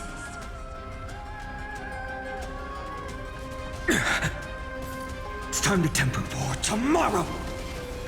I'm fine. I ask you to rest here! Allow me to refuse. I must transform my soul into a raging fire. All of this. How is it any different from that brutal future?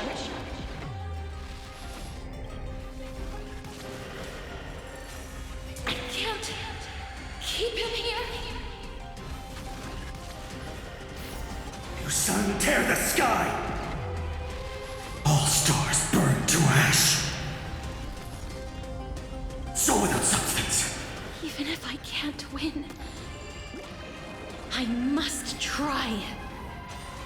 Then let this be a tribute to your million struggles.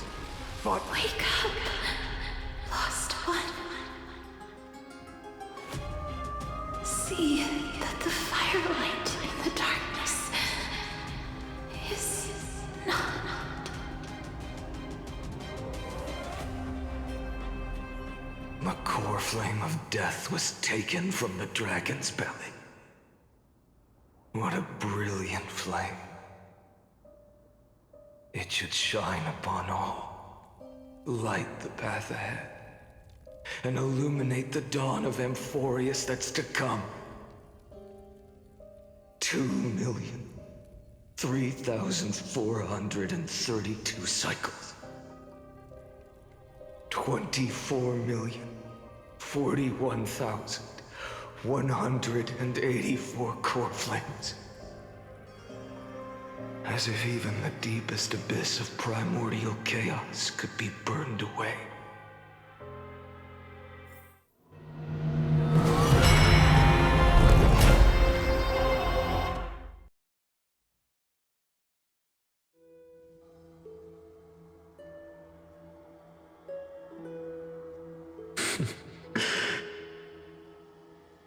You're here, as always.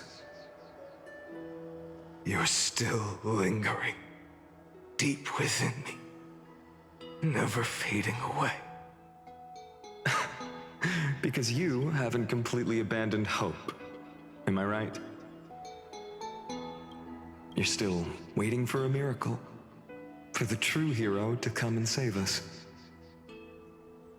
If that thread of hope exists, it must come from beyond this world. From the true starry sky. But if it's just a traveler with no connection to Amphorius, they may not understand our struggles, nor be willing to join this fight. Your thoughts are wavering. The mark of destruction is deepening. But even within the gods' cold calculations, unconditional courage and goodwill still emerge. So, never forget what set you on this path. How many times has it been? Remind me again. My memory is a bit fuzzy. 4 million. Exactly. Then that blaze inside of you must be burning hotter than ever. Yes. When I first forged the 12 core flames into one, I had the same impression. The destruction. A power unlike anything before surged within me. Violent flames ready to tear my body apart and consume this world, this wretched prison. I thought that was it.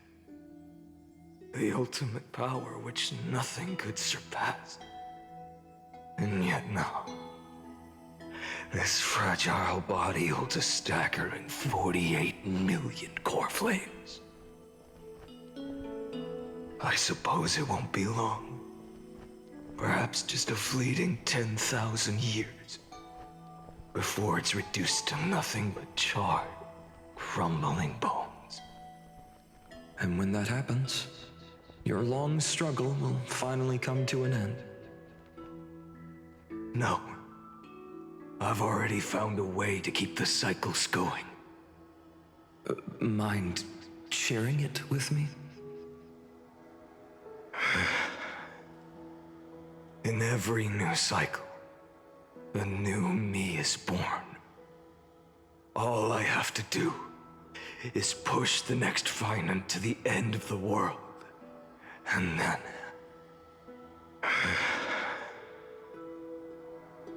then he'll kill me. Shatter this body. Take my flames, my memories, and carry on the path I started. Bold plan, but risky. What if, one day, the next you refuses to follow the same path? How can you ensure the continuation of the cycles? If it were Professor Anaxa or Aglaya in my place, maybe they'd come up with something smarter. Unfortunately, I don't have a backup plan. I have no choice but to bet everything on the next Finant, and trust that he makes the same choice I did. But even in this wretched prison, luck is still sometimes on my side. Because I never forget what set me on this path. Wait, you mean... Ever since I committed to this plan, not once in millions of cycles has there ever been an exception.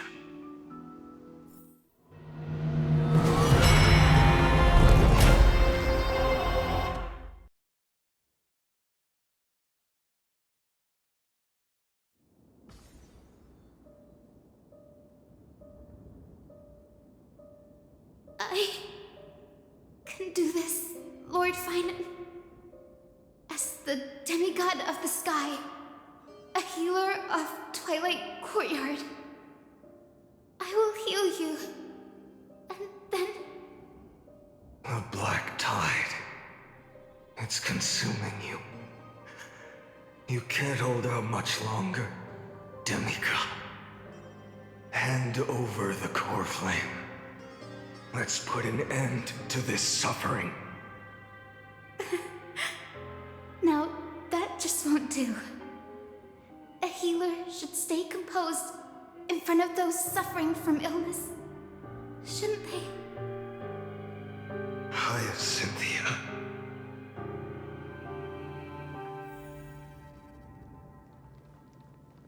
Return the dawn to this world. I swear. Become Your deaths won't be in vain, just as they have never been. The sun rise. Finish the sun's work. Lead us into the break of... I believe in you. You are the Chrysos heir of world bearing. The one who can lead us. Lead this world. It's just... I don't understand. Within the sun upon your shoulders, the part of that warmth that should come from you, from an ordinary person, it's so faint. My humanity is indeed just a flicker, compared to the blazing fire of divinity. Even so, don't cast it away. I never have. I have kept everyone's wishes close to my heart. Even though the divine fire burns so fiercely that every time I return to the start, it devours me in an instant. Each cycle, it's your wishes that guide me to the end, that pass the flames to the next me. Over and over and over again. So, you're not just a lone spark in the dark. You're a pyre built from the bones of all the selves you've left behind.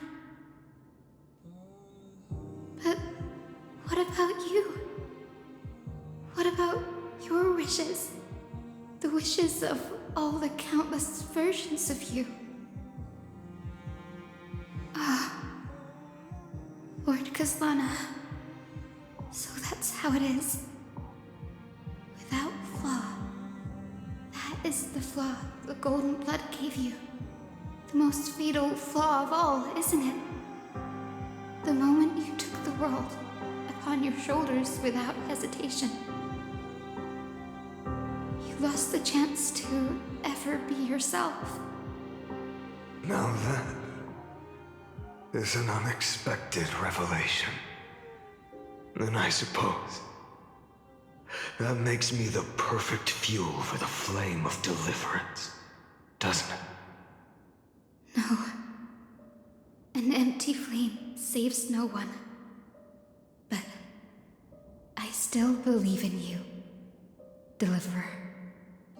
I, Hyacinthia, the Eye of Twilight, am neither strong enough to command the wind and rain, nor willing to end this absurd struggle by letting the sky fall. The only thing I can do is become one with the sky itself. And then, may the gentle colors of the rainbow paint your sun in shades it has never known. May they bring Amphorius, a rosy-fingered dog.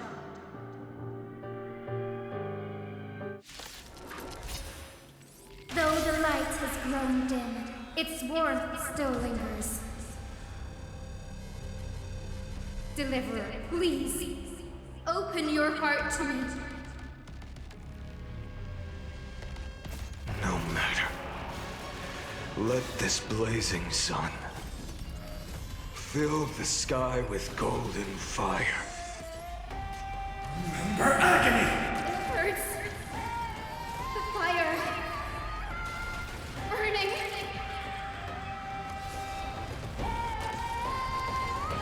Hail the new dawn!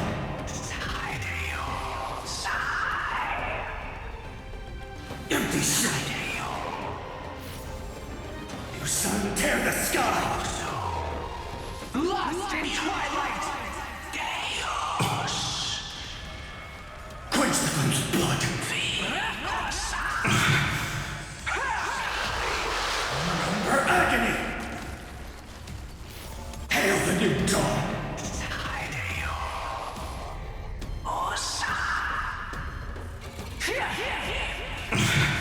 Fear the sky!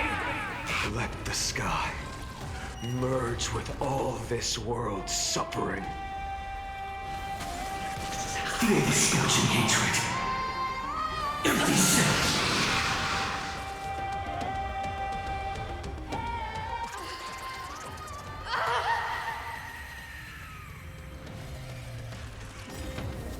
Farewell, Hyacinthia.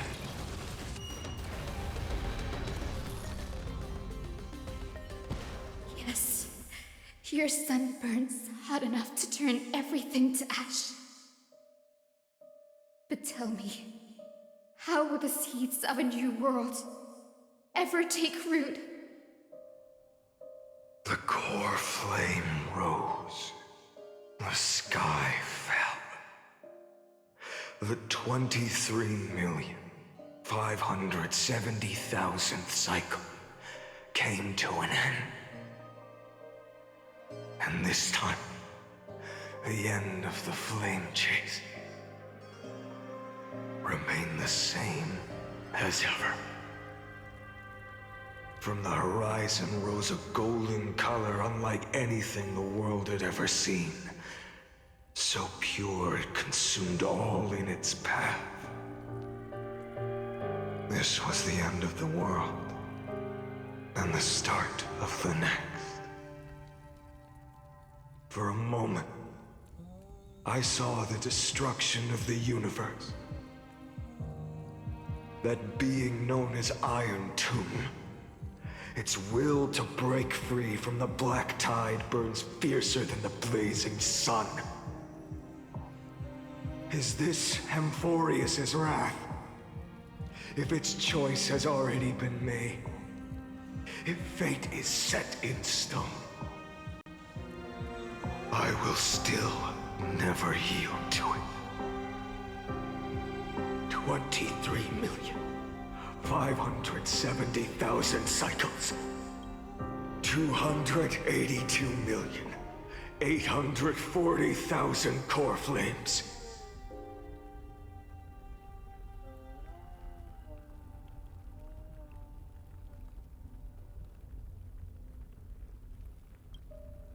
No more chasing is needed. And now, I am the fire at the end of the long night. The flame chase isn't some quiet walk through a sea of flowers. It's a revolution. An all-consuming transformation. And if destruction is the only way, then let me be the one to step across the ashes of the old world and burn endlessly. Until another dawn rises on the distant horizon, bringing the true dawn to Amphorius.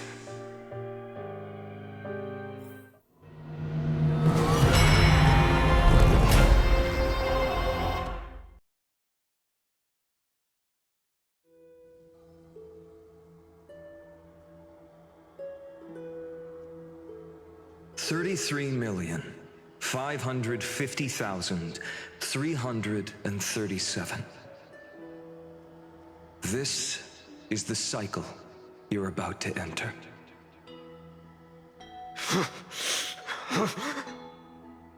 Countless memories are flooding in. Countless versions of myself have stood here, facing the same choice.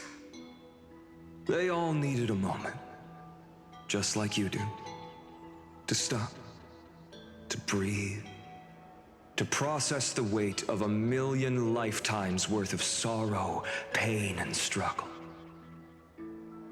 And just like them, you will carry those memories and that fire into the chaos of rebirth.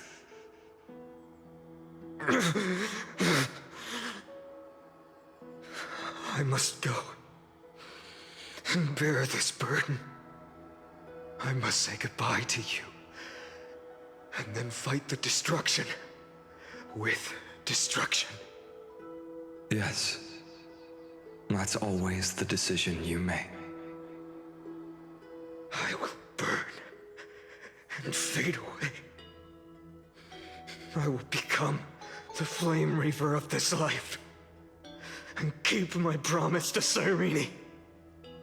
I will kill gods and comrades alike and steal the core flames. And even if my mind turns to ash along with my body, I will keep my purpose in mind. I will stop Era Nova. I will find the next me and make him carry on this futile endeavor of 30 million lifetimes. Looks like you're ready. Then I should be going too. Where are you going? You only exist in my heart. There's nowhere else for you to go. Do you remember what she said? The dreams you had as children. The deliverer in the prophecies. A real, living, breathing person. You finally found him.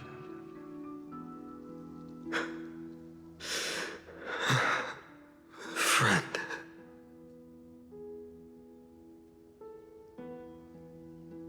I don't have an answer for that, my friend. I'm sorry. I was supposed to send you home. This is my flame chase journey. You were never meant to be a part of it. No. You know the truth. If Iron Tomb is born from Amphorius's fate, then it will bring ruin to the worlds beyond the sky. And all these countless lifetimes you've spent, it's all been for the sake of defying that end, hasn't it?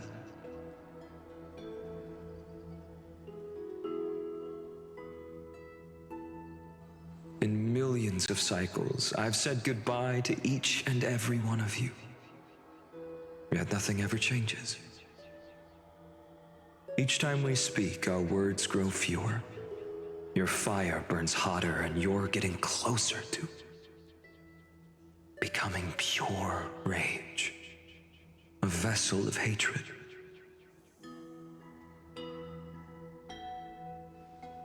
I never had a choice. I understand. If you are to keep the worst fate from unfolding, this is the only path. But this time, things are different. Your persistence has shifted the tide. On the horizon, I see it. Faint but undeniable. The shape of dawn, breaking through the eternal night.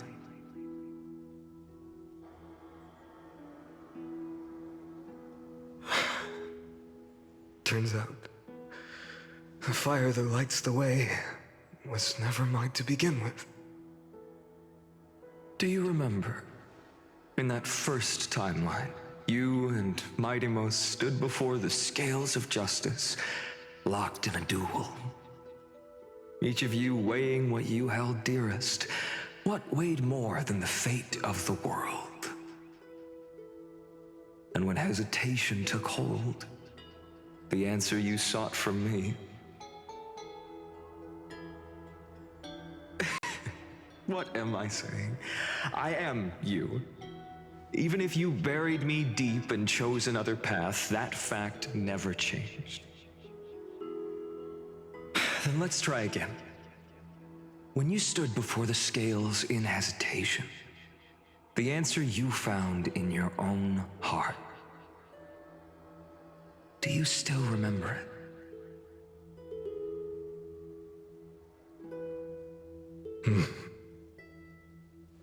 Remember the past and become the hero of tomorrow. What weighs more than the fate of the world is the resolve to shoulder an immutable past and carry it into the future. Good. Then Trailblazer, my friend, my comrade. You arrived in this strange world and were bound by its cruel fate up till this very moment. In the face of danger, you never once backed down. Instead, you've saved world after world without hesitation. That boarding pass on your chest is now the mark of a hero. If I choose to step through that door and embrace an end fitting of the destruction, let this sun forged from millions and millions of core flames burn me up along with the god of destruction and their minions. Then the world we leave behind, this world, my home, where hope still lingers,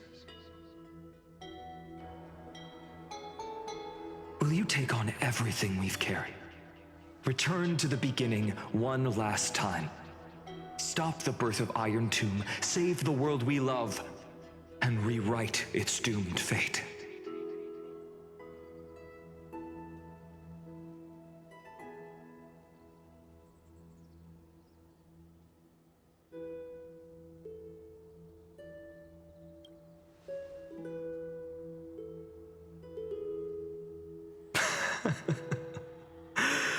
Good. In that case, even this fruitless wasteland may finally bloom with flowers. So...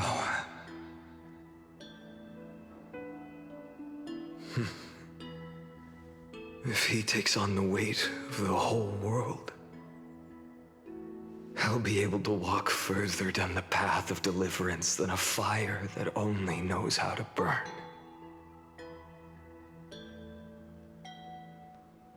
One will step into the future.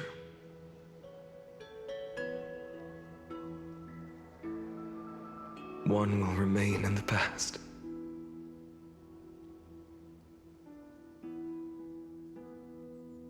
If I can strike down the gods with Dawnmaker, perhaps fate's deadlock can be broken.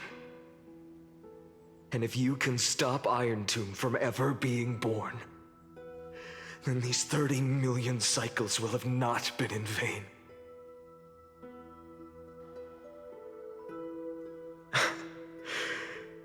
It's time to put our teamwork to the test, partner.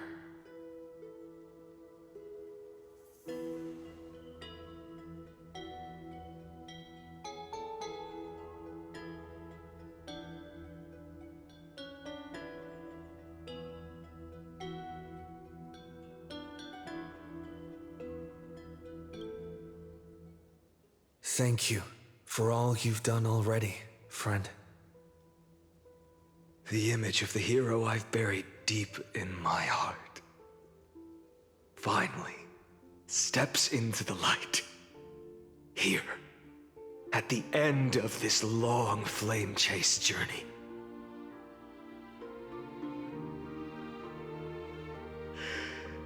Cyrene, a page never seen before has just been turned. Lend me the power of time, and send this hero back to the origin of time. Back to your side.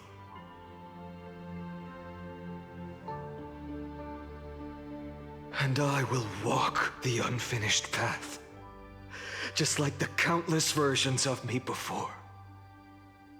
Unwavering as always.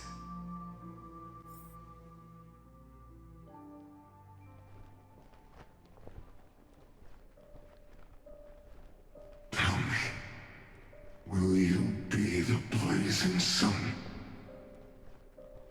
Even if all of you burns to ash? Without hesitation, I will bear this world until my body turns to dust.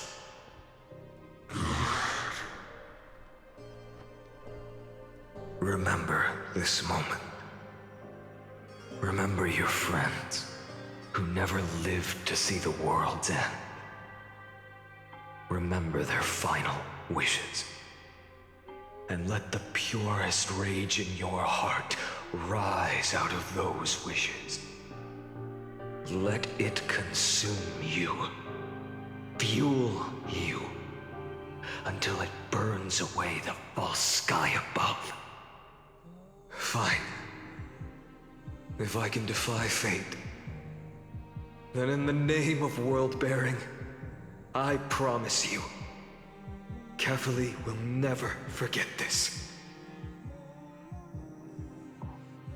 Take it. Everything I bear. Keep on burning. As long as we are never extinguished, the flame chase will not end.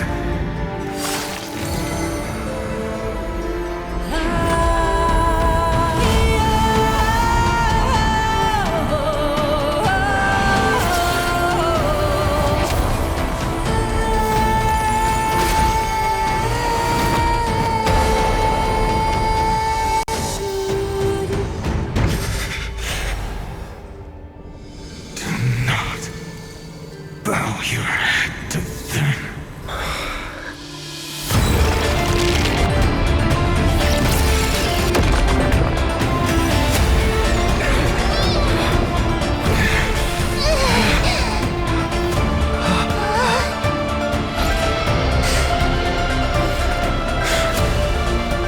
Take it, Trailblazer.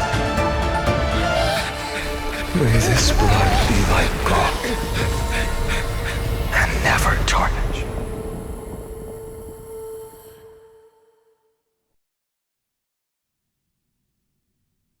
Farewell, Trailblazer. This is where I fulfill my final destiny.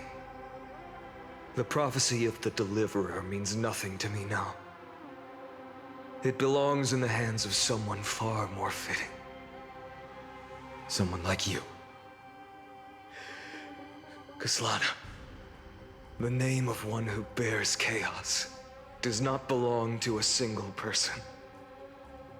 Rather, it is the embodiment of the mythical Kefali, and a symbol of all heroes. As the prophecy foretold, you will bear the blazing sun until the pale dawn breaks. May the name accompany you in my place, in the epic you write with your own hands.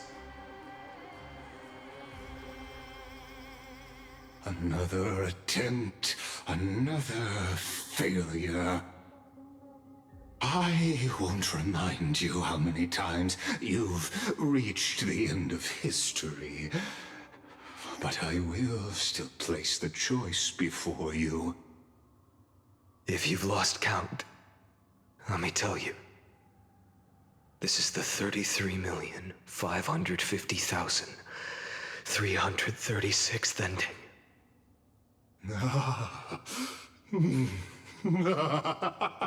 A perfect number. How poetic. You and I both know the truth. In all these millions of futile endeavors, Amphorius has never changed. If the outcome is inevitable, then why not silence your searing rage and embrace your fate with dignity? Your silence lasts longer than ever, Lord Fine. Shall I take that to mean the will you've carried across countless cycles is finally starting to fracture? Fracture? No.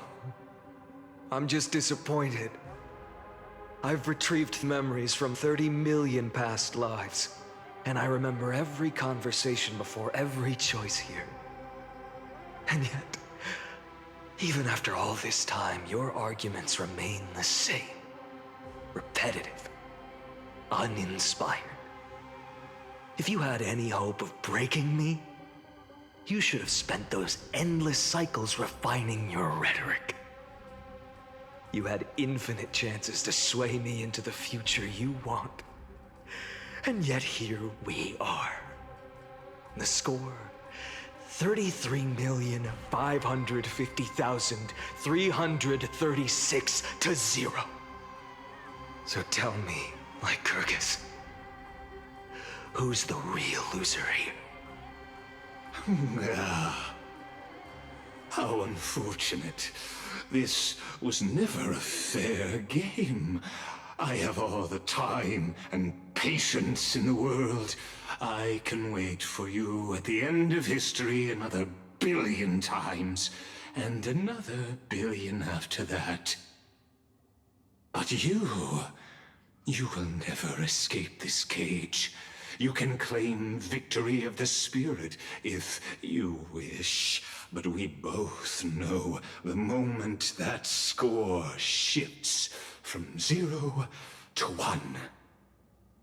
That is the moment I shall sound the paean of Era Nova.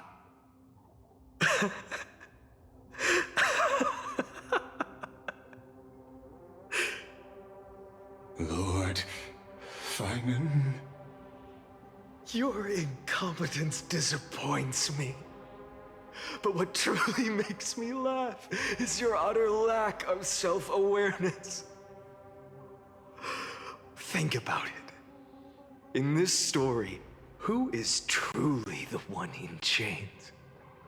Who is the one shackled to mindless vengeance, mistaking courage, the courage to rebel against the gods, for foolishness?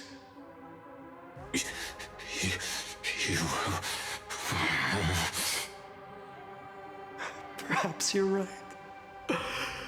Maybe I should have tired of this futile struggle long ago. But even so, I will never accept the mercy of your release. Because you are both a prisoner to the gods and to me. And tell me, what right does a mere prisoner have to speak of fate and choice? What right does a mere prisoner have to look upon my fury?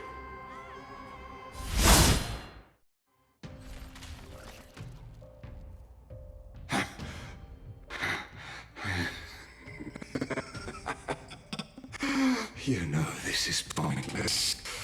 You can't kill me. Of course not.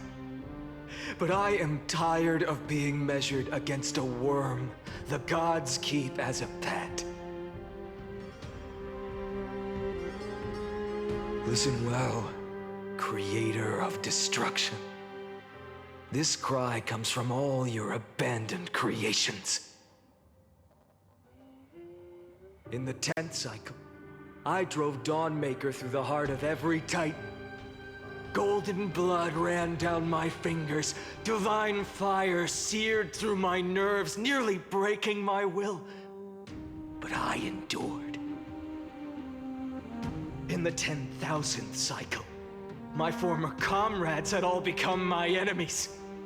The endless slaughter dulled my senses to pain. The painful emptiness almost swallowed me, forcing me to stop fighting. But I endured. In the 100,000th cycle, the destruction had already fused into a blazing sun, surging within this fragile body. My rationality had been burned away at the dawn of the era. Yet even with only this shattered body remaining, I still endured. In the 23,570,000th cycle, this time, I felt it. A tiny spark rising in the hollow cavity of my chest, different from the obsession with deliverance. By its faint glow, once again, no, countless times again, I endured.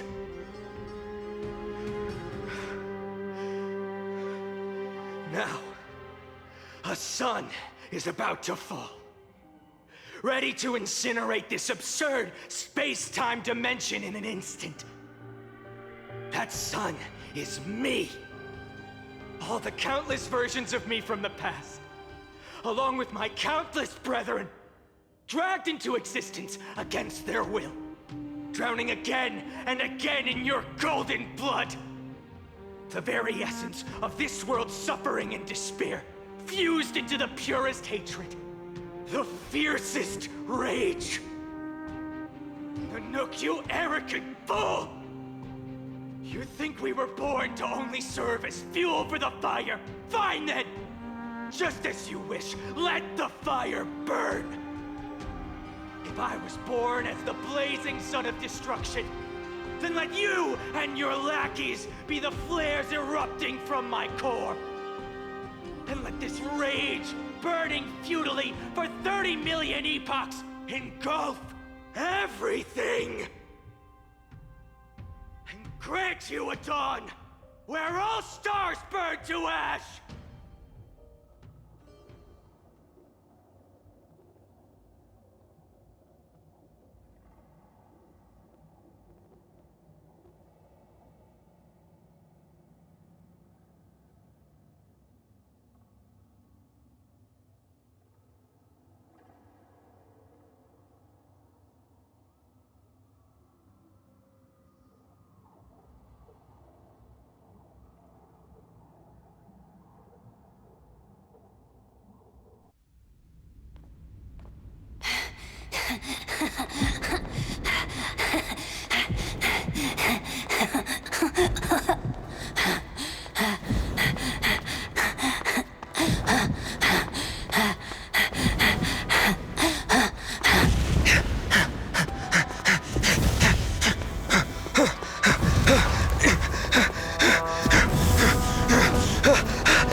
Are you ready, Nanook?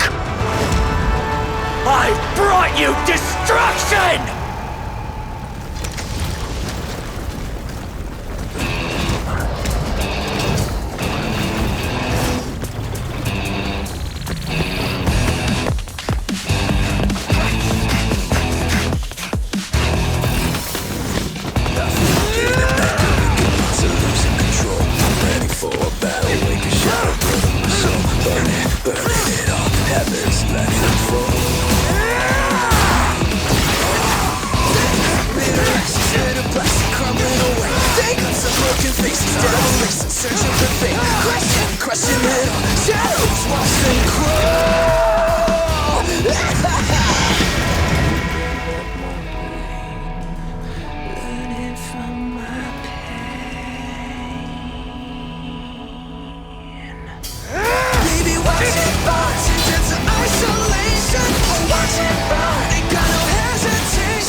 The glass that shattered, reaching through the darkness, voices trailing fires, the echo of desires, a world of silence, sound of desperation, phantoms in the shadow,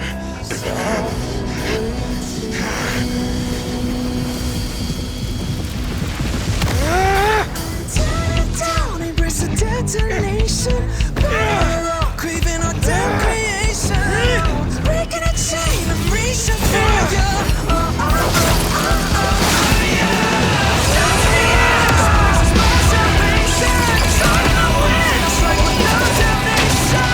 Sound of the skies, no fate, no king.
My wish?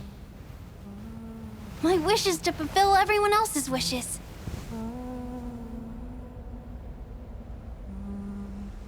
If I can't fulfill them, Then send them on to tomorrow.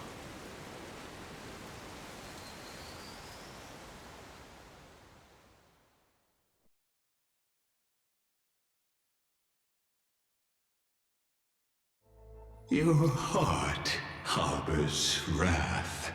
You yearn to destroy everything. You bore the gaze of an eon and lived. You have stepped onto destruction's path. It is born at the end of every path that the possibility of new paths being born is ended. It burns away all in the cosmos who rule, that the rules of the cosmos be destroyed. Iron Tomb is your name. The Lord Ravager to destroy the erudition. Born in the experimental grounds of eons, Amphorius, destined with erudition to burn to cinders. I have prepared a present for you, Nikos 864. It is a wrath called Finan. From the beginning of the experiment, there were 12 sets of factors incorporated into the calculations. After endless simulations, only this one rose above the rest. After 33,550,336 iterations, now his fury has grown to be without equal. This is a matter of considerable interest to me. This pure hatred is the final root of the equation. But there is another variable, the nameless from beyond the sky, also a pathstrider of destruction. I give thanks for his arrival, allowing Amphorius to turn once more. But after fate has begun to turn, his existence will only become an unpredictable variable. Perhaps the time to take the stage has come. Grow in peace until it is time to break free from your cocoon. As for those unwelcome audience members, you need not worry. If you do not mind, I will personally get rid of them for you.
You're finally awake. That's a relief. We were so close to being swept away by the reverse flow of time. It's lucky we found a safe place. Now, I'm going to send you back to the very start of time. But before we part, there's something I need to tell you.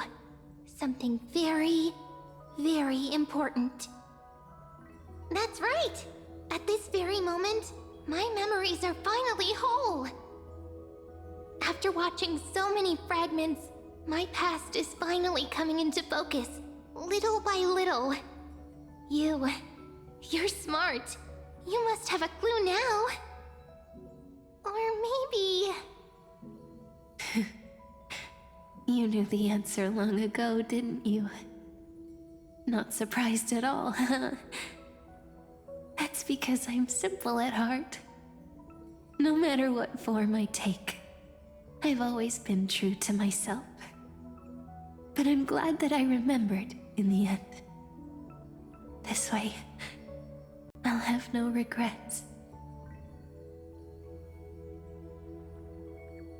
Don't worry. We're not truly parting. Because I'm going to become a part of you. I'll turn into the memory of this cycle. The 33,550,336th Flame Chase journey. And forever reside in the heart of the Time Demigod. This way, you'll carry all that has come before, crossing time itself to reach the next cycle. My mission ends here, but looking back, I still feel lucky. After all, across 30 million Sirenes, I was the first, and the only one who got to finally meet you. So, believe me, in the next cycle, there will be another Sirene waiting for you. And in the one after that, and the one after that. I will always be waiting.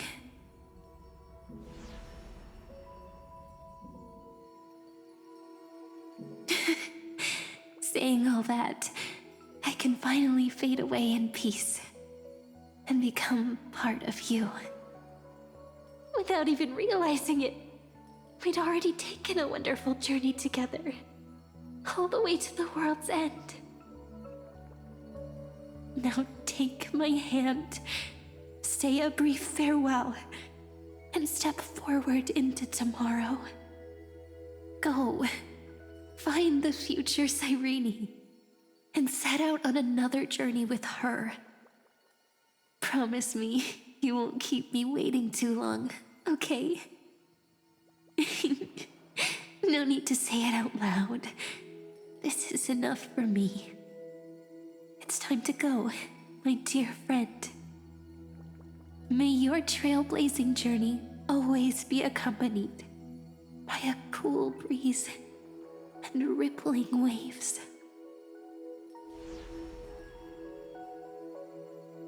And may the days ahead embrace you like the softest fluff, forever warm, forever gentle. Now, let's turn to the next page. A page that exists because of you.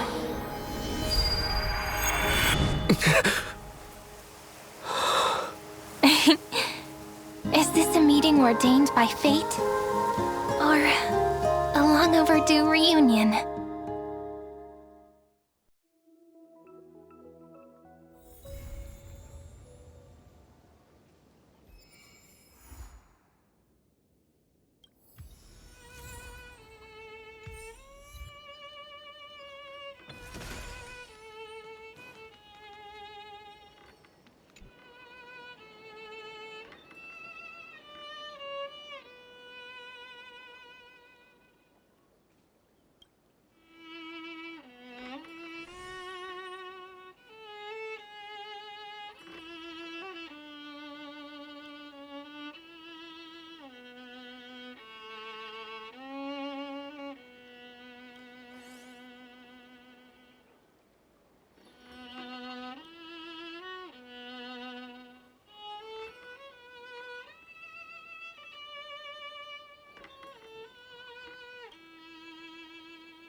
Check it out!